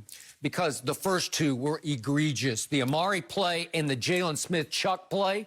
What? That's not illegal contact. That's as legal as it gets. I'm sorry, Michael, please back me up on this. Those were bad calls. Yeah, I will say in watching the game and seeing the last call, the personal foul on Ben, when that happened, I just thought, man, that's just the Cowboys' luck right now. I mean, everything was perfect and lined up for this team to walk off in the sunset with a win, and it didn't happen because of that. And it's so unfortunate. And I look back over my career, and I always got to reference myself, but a lot of calls that I wish I would have had or we would have got, I might have had 2 rings by now. But unfortunately, that's how the game goes, and, you know, you got to respect it. So, you know, it's difficult, man. The degree of difficulty that the Dallas Cowboys are playing under right now, it'll help this team moving forward in the future, you know, as they continue to plan for the future. Who put them in that situation? The Cowboys. The Cowboys did this to themselves. No, they didn't. Yes, they did. Because when Dak got hurt, and then Andy Dalton got concussed. Tell me. Well, that's just bad luck. No. I'm not talking about that. I'm talking about from a defensive standpoint. The majority of the plays were called on the defense. That's what I'm talking about. The defense held Pittsburgh to 46 yards rushing. Why didn't you see if you had bought into the system earlier? Now all of a sudden you want to buy into it. But what about the previous 7 games when you weren't buying into it and you was giving up 30 and 40-plus points? That's my point. Like you tell me all the time, officials will give you calls if you earn it, you're a good team. That's the NBA. That's the NFL too. It's different in the NFL. Free throws are one thing, but 15-yard penalties are killers. Skip, you're a bad team. Why you want to accept that you're a bad team? I think we're getting good. That's what we're doing. We're getting good. Right before you're my defense is playing really well. I didn't give you some new glasses. I was going to pull it off yesterday. I didn't give you some new glasses. I was going to pull it off, and I'm still a bias. You know, I'm still at heart. I know. But I thought the Dallas Cowboys was going to walk away with one and hand Pittsburgh their first loss yesterday. Upset of the year. Yeah, I was never. Should have happened. They're the Cowboys. You know what was going to happen, Mike. I might need new glasses too, Shannon. I don't know. I'm not exactly sure. No mercy. Thursday, division rivals square off as the Colts and Titans battle for first place in the AFC South. It all starts at 7:30 Eastern on Fox, NFL Network, and streaming on Prime Video. Tua Tagovailoa remains undefeated as a starter after taking down Kyler Murray in Arizona yesterday. Tua was just shy of 250 passing yards and had 2 passing TDs to go along with 35 yards on the ground. Kyler had over 100 yards on the ground to go along with 283 yards through the air and 4 total touchdowns, but it wasn't enough in the 34-31 loss. Vick, from what you saw yesterday, which QB would you rather have going forward? Tough question. Once again, can flip a coin. You give me either one of these guys and I can win with them. I love Tua because he's a lefty, but I think I'd be way too hard on another lefty if I had to build my team around him, knowing exactly what I need to get out of him. What I do like about Kyler Murray, and probably the reason I would go with him, is that he's a little more shifty, and he adds a little more value, way more value in the run game, I should add. And that I can do a lot with. But, you know, both of these guys do a great job of passing the ball down the field. They see passing lanes well. They create passing lanes. And, you know, it's 2 young, extraordinary quarterbacks, the future of the National Football League. So I got a ton of respect for them. But, you know, both of these guys played remarkable yesterday. You know, I like what I'm seeing from Tua. You know, he's settling into his role. I had great understanding of the offense, and I didn't expect anything less. But for him to win after, you know, seeing Ryan Fitzpatrick go out and win 3 games, I knew Tua can go out and win some games, taking nothing away from Ryan. But ultimately, you know, getting back to the point, if I had to start a team, I got to roll with Kyler Murray. Well, for me, I think it's very unfair because you're asking who you want to build your team around, a guy after 2 starts or a guy that started 26, 27 ball game. That's like saying give me a choice, who you want to build your team around, Kyler Murray or Patrick Mahomes? Well, you've seen a larger body of work with Mahomes as opposed to Kyler Murray. But this is what I do know. In his second start of the season, he went on the road and beat the brakes off Kyler Murray. That's what he did. He outdoed him. Hold on, time out. Skip Bayless tells me the fourth quarter is when you put the money in the middle of the table and says, okay, winner take all. One guy got 10 points. The other got 0 points. Did that happen, or did I'm confused? You told me, okay, Alabama. He was up 28-0, blew the doors off Cal in Oklahoma again. You say because he got the better defense and all that. Well, did he? Look at all times 100. Okay. Give me DeAndre Hopkins. I'm gonna give you Devontae Parker. You give me DeAndre Hopkins. I'm gonna give you the other receiver. You give me Christian Kirk. Okay. I'm gonna give you the offensive coordinator. You give me Cliff Kingsbury. How about that? Can we make it fair, Mike? If we're gonna make it fair, let's make it fair. Well, I'll give you DeAndre Hopkins in the first half yesterday because he had 0 targets. You like that? You can have that. No, but I think the thing is that they made a concerted effort. I mean, they got two really good corners in Miami, and they play a lot of zero coverage. It's going to expose the secondary some. But hey, all I'm saying is, Skip, is that it's really hard to say after 2 starts who would you rather have when you've seen Kyler Murray win Rookie of the Year, you've seen Kyler Murray be an Offensive Player of the Week. Can we at least get 1 year Tua? Let's just get a year. See Tua start 16 games and then evaluate it fairly. You can't evaluate this after 2 games. I told you Kyler Murray was going to be a star in his first year and only year at Oklahoma. I told you right out of the box, he's going to be a star. You said there's no way he's too little. And you said Tua is going to be a superstar in this league. All the time you saw him at Alabama. Yes. So are you waffling? No. I still believe he's going to be that. But, Skip, he's not going to be the electric player that Kyler is. Kyler can throw the football, he can do more but he has dynamic leg ability like Vick and Lamar. Tua ain't never going to be able to do that, Skip. No. And so he's always going to be a guy, Skip, that if you... Man, I'm Kyler Murray. You're going to have more guys saying, I'm Kyler Murray playing the quarterback position as opposed to Tua. Okay. This is going to be on accuracy. Okay, here's the point. As much as I love Kyler, he is not as fast or as elusive as Michael Vick was or Lamar is right now. I'm talking about straight line, 40-yard kind of speed. No. He's not in that range. No. But I told you when he was at Oklahoma, these are the quickest feet I've seen since Barry Sanders. And it's coupled with the fact that I think Kyler has twice the arm that Tua has. And for that point, Michael Vick had 3 times the arm than Tua does. I'm not arguing that. Okay, well, that's what I mean. So if I'm projecting for future, who do I want to build with? I know it's a hard call for Michael because he loves the little left-hander, and he sees some of himself in the little left-hander, but I got to tell you, Kyler's got a cannon for 5 foot 10 inches tall. It is a huge arm. He's a great deep thrower, and he's a good dart thrower mid-range. Yeah. So my point is, it's not even close because the 2 I see now has lost some of his escapability and athletic. He made 1 really good run at the end of the game. And I don't know how he did it because I didn't see it the whole game, but he got loose for 17 yards, and it was a big play in the fourth quarter. I give you that one.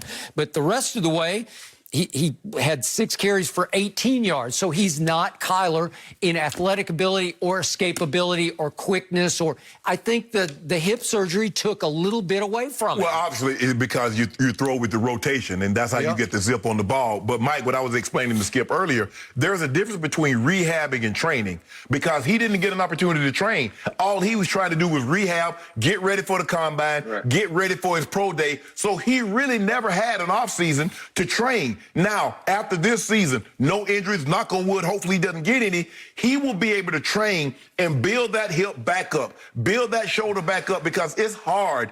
When you have an injury in the offseason, it's hard when all you're doing is rehabbing and you're not training, you're not running, you're not lifting the weights like you could because you got you doing a whole lot of band and a whole lot of tubing work. Man, I need to I'm trying to get ready for an upcoming season and get better.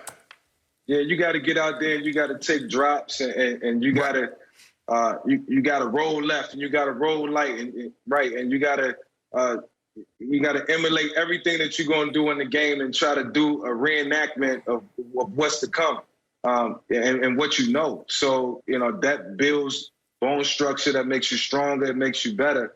and builds that muscle memory. So, yes, he didn't have a chance to do that this past offseason. Let's give Tua another year. Let's let him settle into his role, win some games this year, possibly go to the playoffs, and then get ready for next season. 2021, I think, will be a big year, and then I think we'll see all of Tua. And I remind you, right now, Tua is backed up by the #1 scoring defense in pro football. A defense that's on fire, creating turnovers, and they got Kyler. We got careless with the football early in that game. Yeah. And all of a sudden, it's on the ground, and all of a sudden, they're scooping it, and they are scoring with it. And it's the equivalent of like a pick six for a quarterback. All of a sudden, you're down 7-0. Well, I think the thing is, Skip, with both teams, because you have young quarterbacks, you can go into the draft or you can go in free agency because Miami still has money. They got 2 1s, 2 2s, and they still got money to go add. They can add even more pieces. Now, if I'm Miami, I'm looking to add pieces for my offense. I'm good defensively, Skip. They got a lot of guys. They put a lot of money for Byron Jones, Howard, the other corner. They spent a lot of money from those guys that they brought over from New England. They got Christian Wilkins. They good defensively. And they got a good coach defensively. So my thing is, Skip, I'm getting weapons. Now, if I'm Arizona, how do I... You lost Chandler Jones, Skip. He was your best defensive player early. Yeah. But I'm still, let me try to get me another pass rusher to go along with this so I can help Kyler Murray so he doesn't feel he needs to score 30 because he feels like he's at Oklahoma all over again, Skip. If I don't get 30 plus, I ain't winning. I agree. No mercy.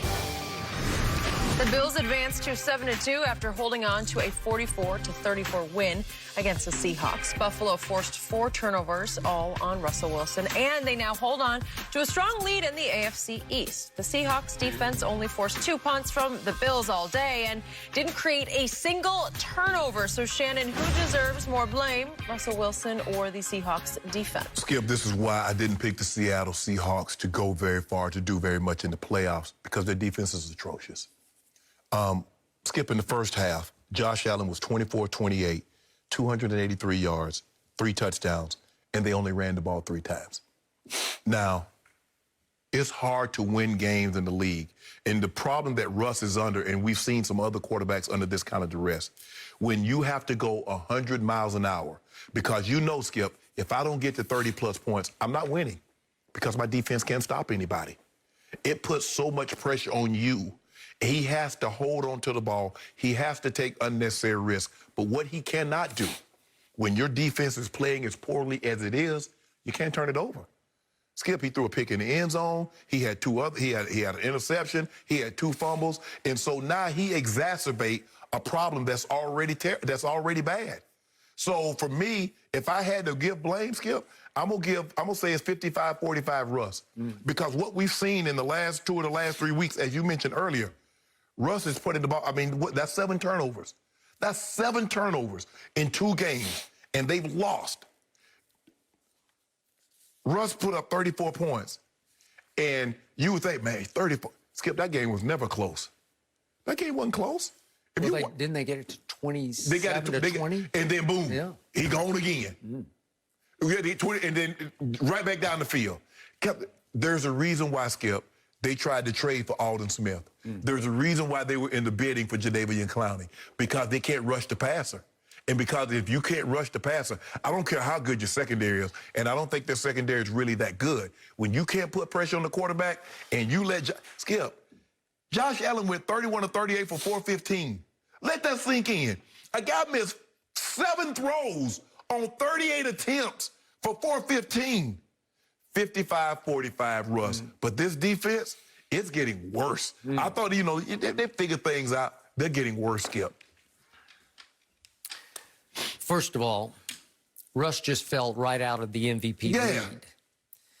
And second of all, I don't think Seattle's defense is nearly as bad as you say it is or think it is. So, again, maybe I'm a prisoner of watching too much Dallas Cowboy defense. That's been a bad defense. That's been historically bad. They passed that. They can pass the Cowboys now. Well, I don't think they have, because coming into this game, Pro Football Focus had them ranked 13th overall. It's not great, but it's certainly not bad. And you say they can't rush the passer. They sacked Josh Allen 7 times. I would have taken 7 sacks of Big Ben yesterday. You would have taken 1 sack of Big Ben. I would, because they got him 1 time, and it got nullified by a robbery penalty on Jalen Smith. But Skip, it's that at some point in time, you got to say, you know what? We got to just run the football. We got to take some of this pressure off Russ. Skip, they're asking Russ to do too much. Hey, look who you do have on the defense, though. With Jamal Adams back, is he not as good a safety blitzer as there is in football? So he had a sack and a half yesterday. Yes. Jaron Reed is always, he's a stud. He's a first-round pick. He had 2.5 sacks. Right. And then K.J. Wright can blitz. He had a sack. And your man Bobby Wags, right. you know, B-Wags, he had a sack. They just added Carlos Dunlap.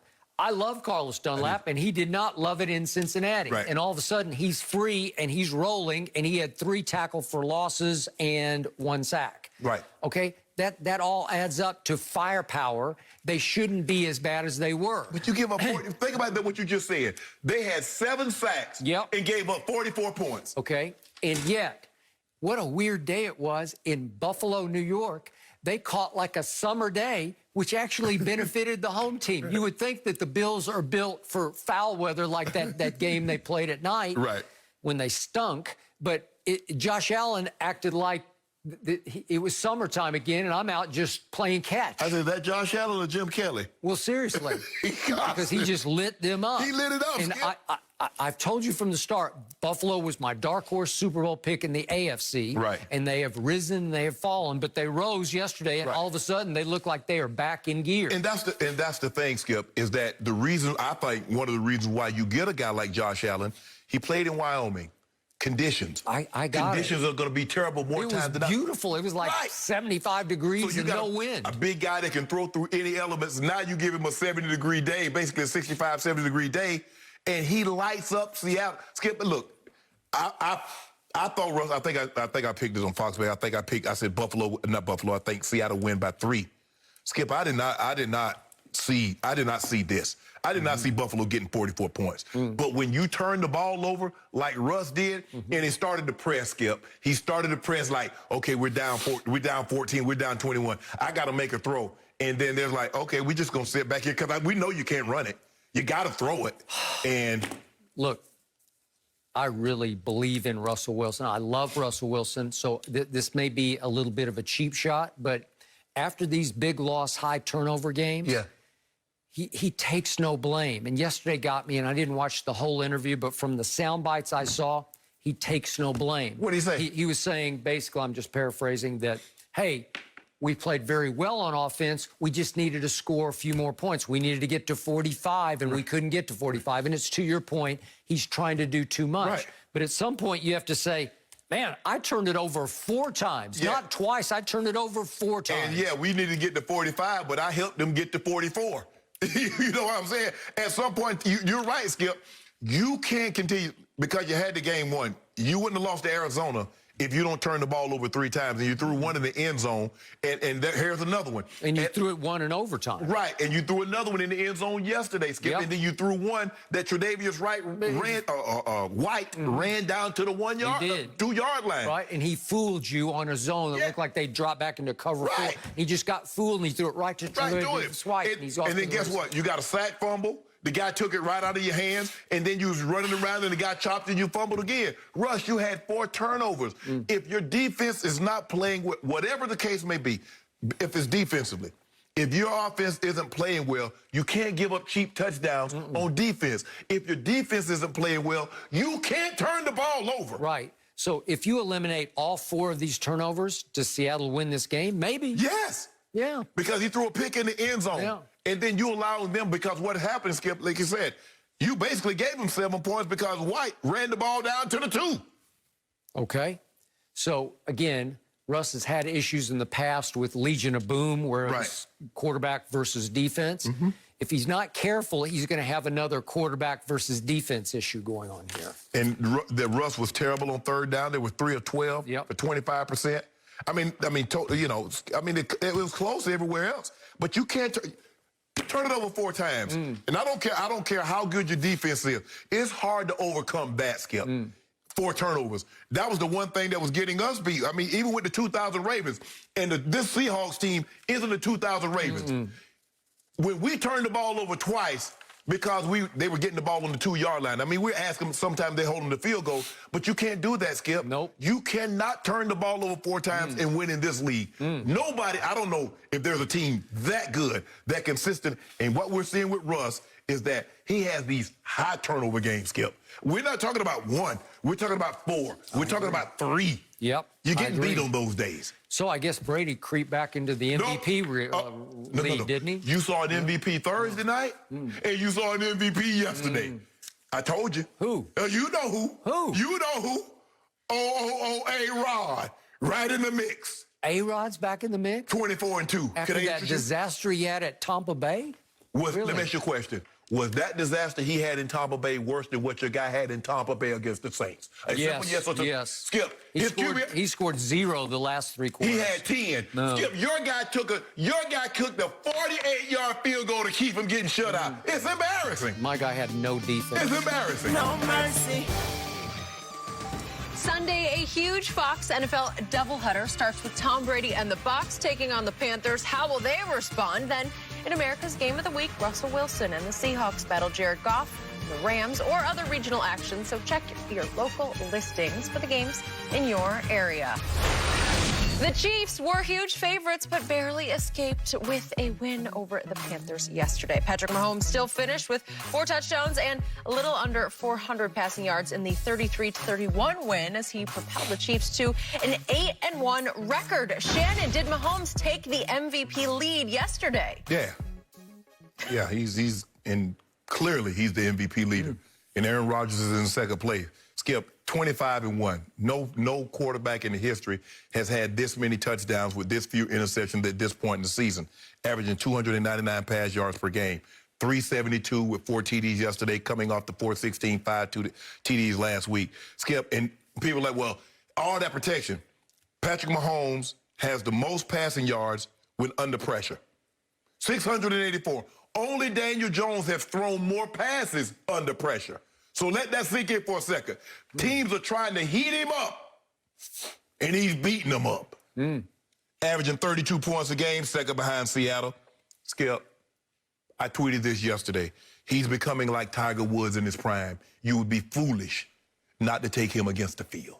Really? Yes, he's that good. Tiger Woods? In his prime.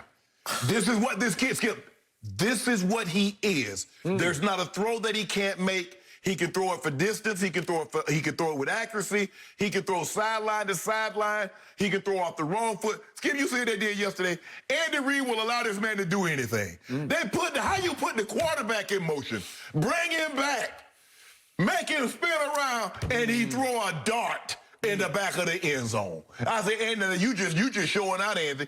Now, this is unnecessary, Andy. You ain't got to do the NFL like this here because you thumbing your nose up at people. And he said, I sure am, and they can't do anything about it. He's in first, Aaron Rodgers is in second. No doubt about it. No doubt about it. Yet yesterday at home, what do you call him, Mahomes boy? Mahomes boy. He looked like away boy again at home. He has nothing but trouble at home. Hold on. Wait. It's my turn. Would you believe that late in the third quarter, they were down 17-13 at Mahomes boy's home? Yeah. 17-13? Wait a second. Teddy Bridgewater outplayed Patrick Mahomes boy at his home? He outplayed him. Wait, Bridgewater had an 89 QBR to only 82 for Patrick Mahomes at home. If you watch that game, what is that about? Wow. Bayless, if you watch that game and you thought Teddy Bridgewater outperformed him, something sad. Tiger Woods in his prime has played 1 Super Bowl, and in that Super Bowl, I saw him throw a late third-quarter interception and an early fourth-quarter interception and get away with throwing a punt to Tyreek that saved the game for him. And Tyreek had to come back in his route and wait for a fair catch of the punt to save the game. And I look at what happened. Look at yesterday. Carolina completely outplayed them as 435 yards to 397. Yes. Look at the third down conversions. Bridgewater was 10 of 19 to only 6 of 11 from Mahomes boy. Look at the rushing. Wait a second. Kansas City had 30 rush yards. Maybe Andy's getting caught up in those gadgets too much, Let that sink in for a second. 30 rush yards. Look what your guys had rush yards and scored 3 points. My guy had 30 yards rushing and got 34. And he did it, Skip, on 16 minutes time of possession fewer. Let that sink in. Let this sink in. That Mahomes boy last year lost back-to-back home games to the Colts 19-13 and the Texans 31-24. And in week 5 of this year, He got outgunned by Derek Carr in his house in Kansas City. I tell you what, we haven't seen. What are you talking about? Okay, I want you to tell me the last time you saw a homeboy-led team score 3 points. Well, all I know is at home last year in their first playoff game, they fell behind the Texans 24-0 early in the second quarter. What's that about? And as you always tell me, wait a second, the offense gets the ball. So the offense had gotten the ball like 5 times up to that point and couldn't do nothing with it. And what happened? And what was the final score? What did they score, like 51-31? But that's just a bad sign. It's a good sign. Wait, how about the Titans? They go in there, they're up 17-7 second quarter. Spot them. Woo. Spot them. Mahomes away boy? I don't get it. Hey, guess what we do, Skip? We spot you, pat you on the shoulder, says, okay, thank you for participating. Yep. Now go. Huh. So Teddy Bridgewater goes 4 for 4 in the red zone at Mahomes boy. And wait, Mahomes boy only goes 3 for 4 in the red zone. Let me ask you a question. Does Mahomes boy play defense? Huh. So because the defense is reverted back to 2018. Skip, you know the defense isn't very good right now. But they're still winning games because if he's not exemplary, they lose yesterday. They're not winning games. They're surviving games. Well, then why can't y'all survive? Huh.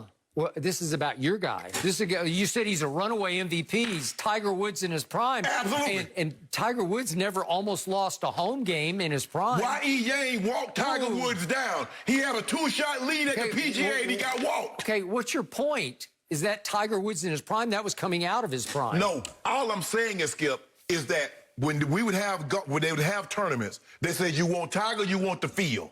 I give you the field, give me him. For what? For MVP or for what? For anything. For Super Bowl or what? I'm taking Patrick Mahomes over any player in any game right now. Just like they took Tiger versus the field in his prime right then. Okay, but you're trying to compare an individual sport to a team sport because Tiger didn't need a defense and he didn't need a run game. And Mahomes seems to have less and less defense and 0 run game. And he still do. So they added Le'Veon Bell. What do you have, like 8 yards yesterday? Way to go, Le'Veon. So let me ask you this. Ask any general manager. You get one player. You get one quarterback. Who you think the general managers? Who is the consensus? Who is the unanimous? Going forward? Yes. Okay, well, Mahomes, I would think. Okay, then. But I haven't seen enough from him because I saw him barely survive a Super Bowl.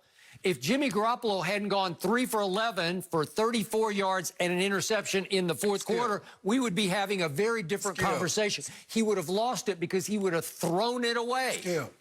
You just told me, you said he barely survived. He did. But you give Tom Brady credit for 6 game winning. This isn't about Tom Brady. Tom Brady has 6 wins, but game-winning drive, so he barely survived. Don't compare Patrick Mahomes to Tom Brady. It's just he's better than Tom Brady right now. Lightning. He's better than Tom Brady right now. Skip Bayless. Skip Bayless. Brady was leading the MVP race until last night. No, he was not. Yes, he was. No, he was not. Sorry. Skip. When this all said and done, Skip, Tom Brady can't skip on his best day. Okay, when all is said and done, you think Patrick Mahomes is going to have 6 Super Bowls and 9 tries? Stop it. Even if he does Next question. He's Thank you. It's hard to defend Tom after a 3-interception game yesterday. It just wasn't good. We will get into it. One moment. No mercy. Well, speaking of Tom Brady, he was given the worst loss of his career last night against the Saints in the 38-3 blowout. Brady also threw 3 picks and has now lost to a divisional opponent twice in the same season for the first time ever as a starter. But perhaps most notably, Brady did jog out to midfield after the game to shake hands with Drew Brees and several other Saints. So, Shannon, are you finally happy now? Yeah, Shannon. No, because he knew it would have been a horrible look had he not shaken Drew Brees' hands after loss, considering he said, hold on, Skip. The reason why he said he didn't shake Nick Foles' hands is that he doesn't know him like he knows Aaron Rodgers, like he knows Drew Brees. So if you lose and you say you know them and you don't shake hands, it would have been a horrible look. And you know, Skip, stop. Quarterbacks care about their image. They care about they do. That's why they button it up. That's why they do what they do. So it would have been a horrible look. It doesn't tell me nothing, but I loved it because they kept the cameras on it, and I saw that look on his face. That old ooh. He bolts when he is furious and frustrated over a game his team obviously should have won. He should have stayed in at halftime. There was nothing to be mad about this time. He had a rare bad night, and the defense was even worse. You burn the film. It is on to Cincinnati. No. You know it night out. Go shake their hands and say, hey, you were just the better team tonight. And guess what? I'm taking Teddy KGB on Sunday. Are you? I'm taking Teddy KGB. Okay. Teddy KGB. You doing a case right now on it? No. Do it. I dare you. And on C-Mac I dare you. Did you see They're C-Mac? back. They almost won at my homeboy. No, don't you talk about my homeboy. Brady and my homeboy shouldn't be mentioned We in the got a same case sentence. on Sunday. I got Brady. You got Skip. Teddy KGB. You can have him. All I'm saying is, Skip, you knew it would have been a bad look. You lost, and you say you know Drew, and you and Drew, you say you're friends, and that's what you do with friends. So if you lose the game, you don't shake his hand. If he'd been mad, it would have been over. He should have been mad. He would have bolted. I want to know why was he still in the game trying to pad them stats? Pad stats? There's no stats to pad in a game like that. He's the GOAT. He doesn't need. He's not chasing Jordan like LeBron is. So if stats are not important, so he winning another ring won't mean nothing. Give him a little credit for doing the shit. Come on. All right. That is it for Undisputed. We're back at the same time tomorrow morning. Have a good day, guys.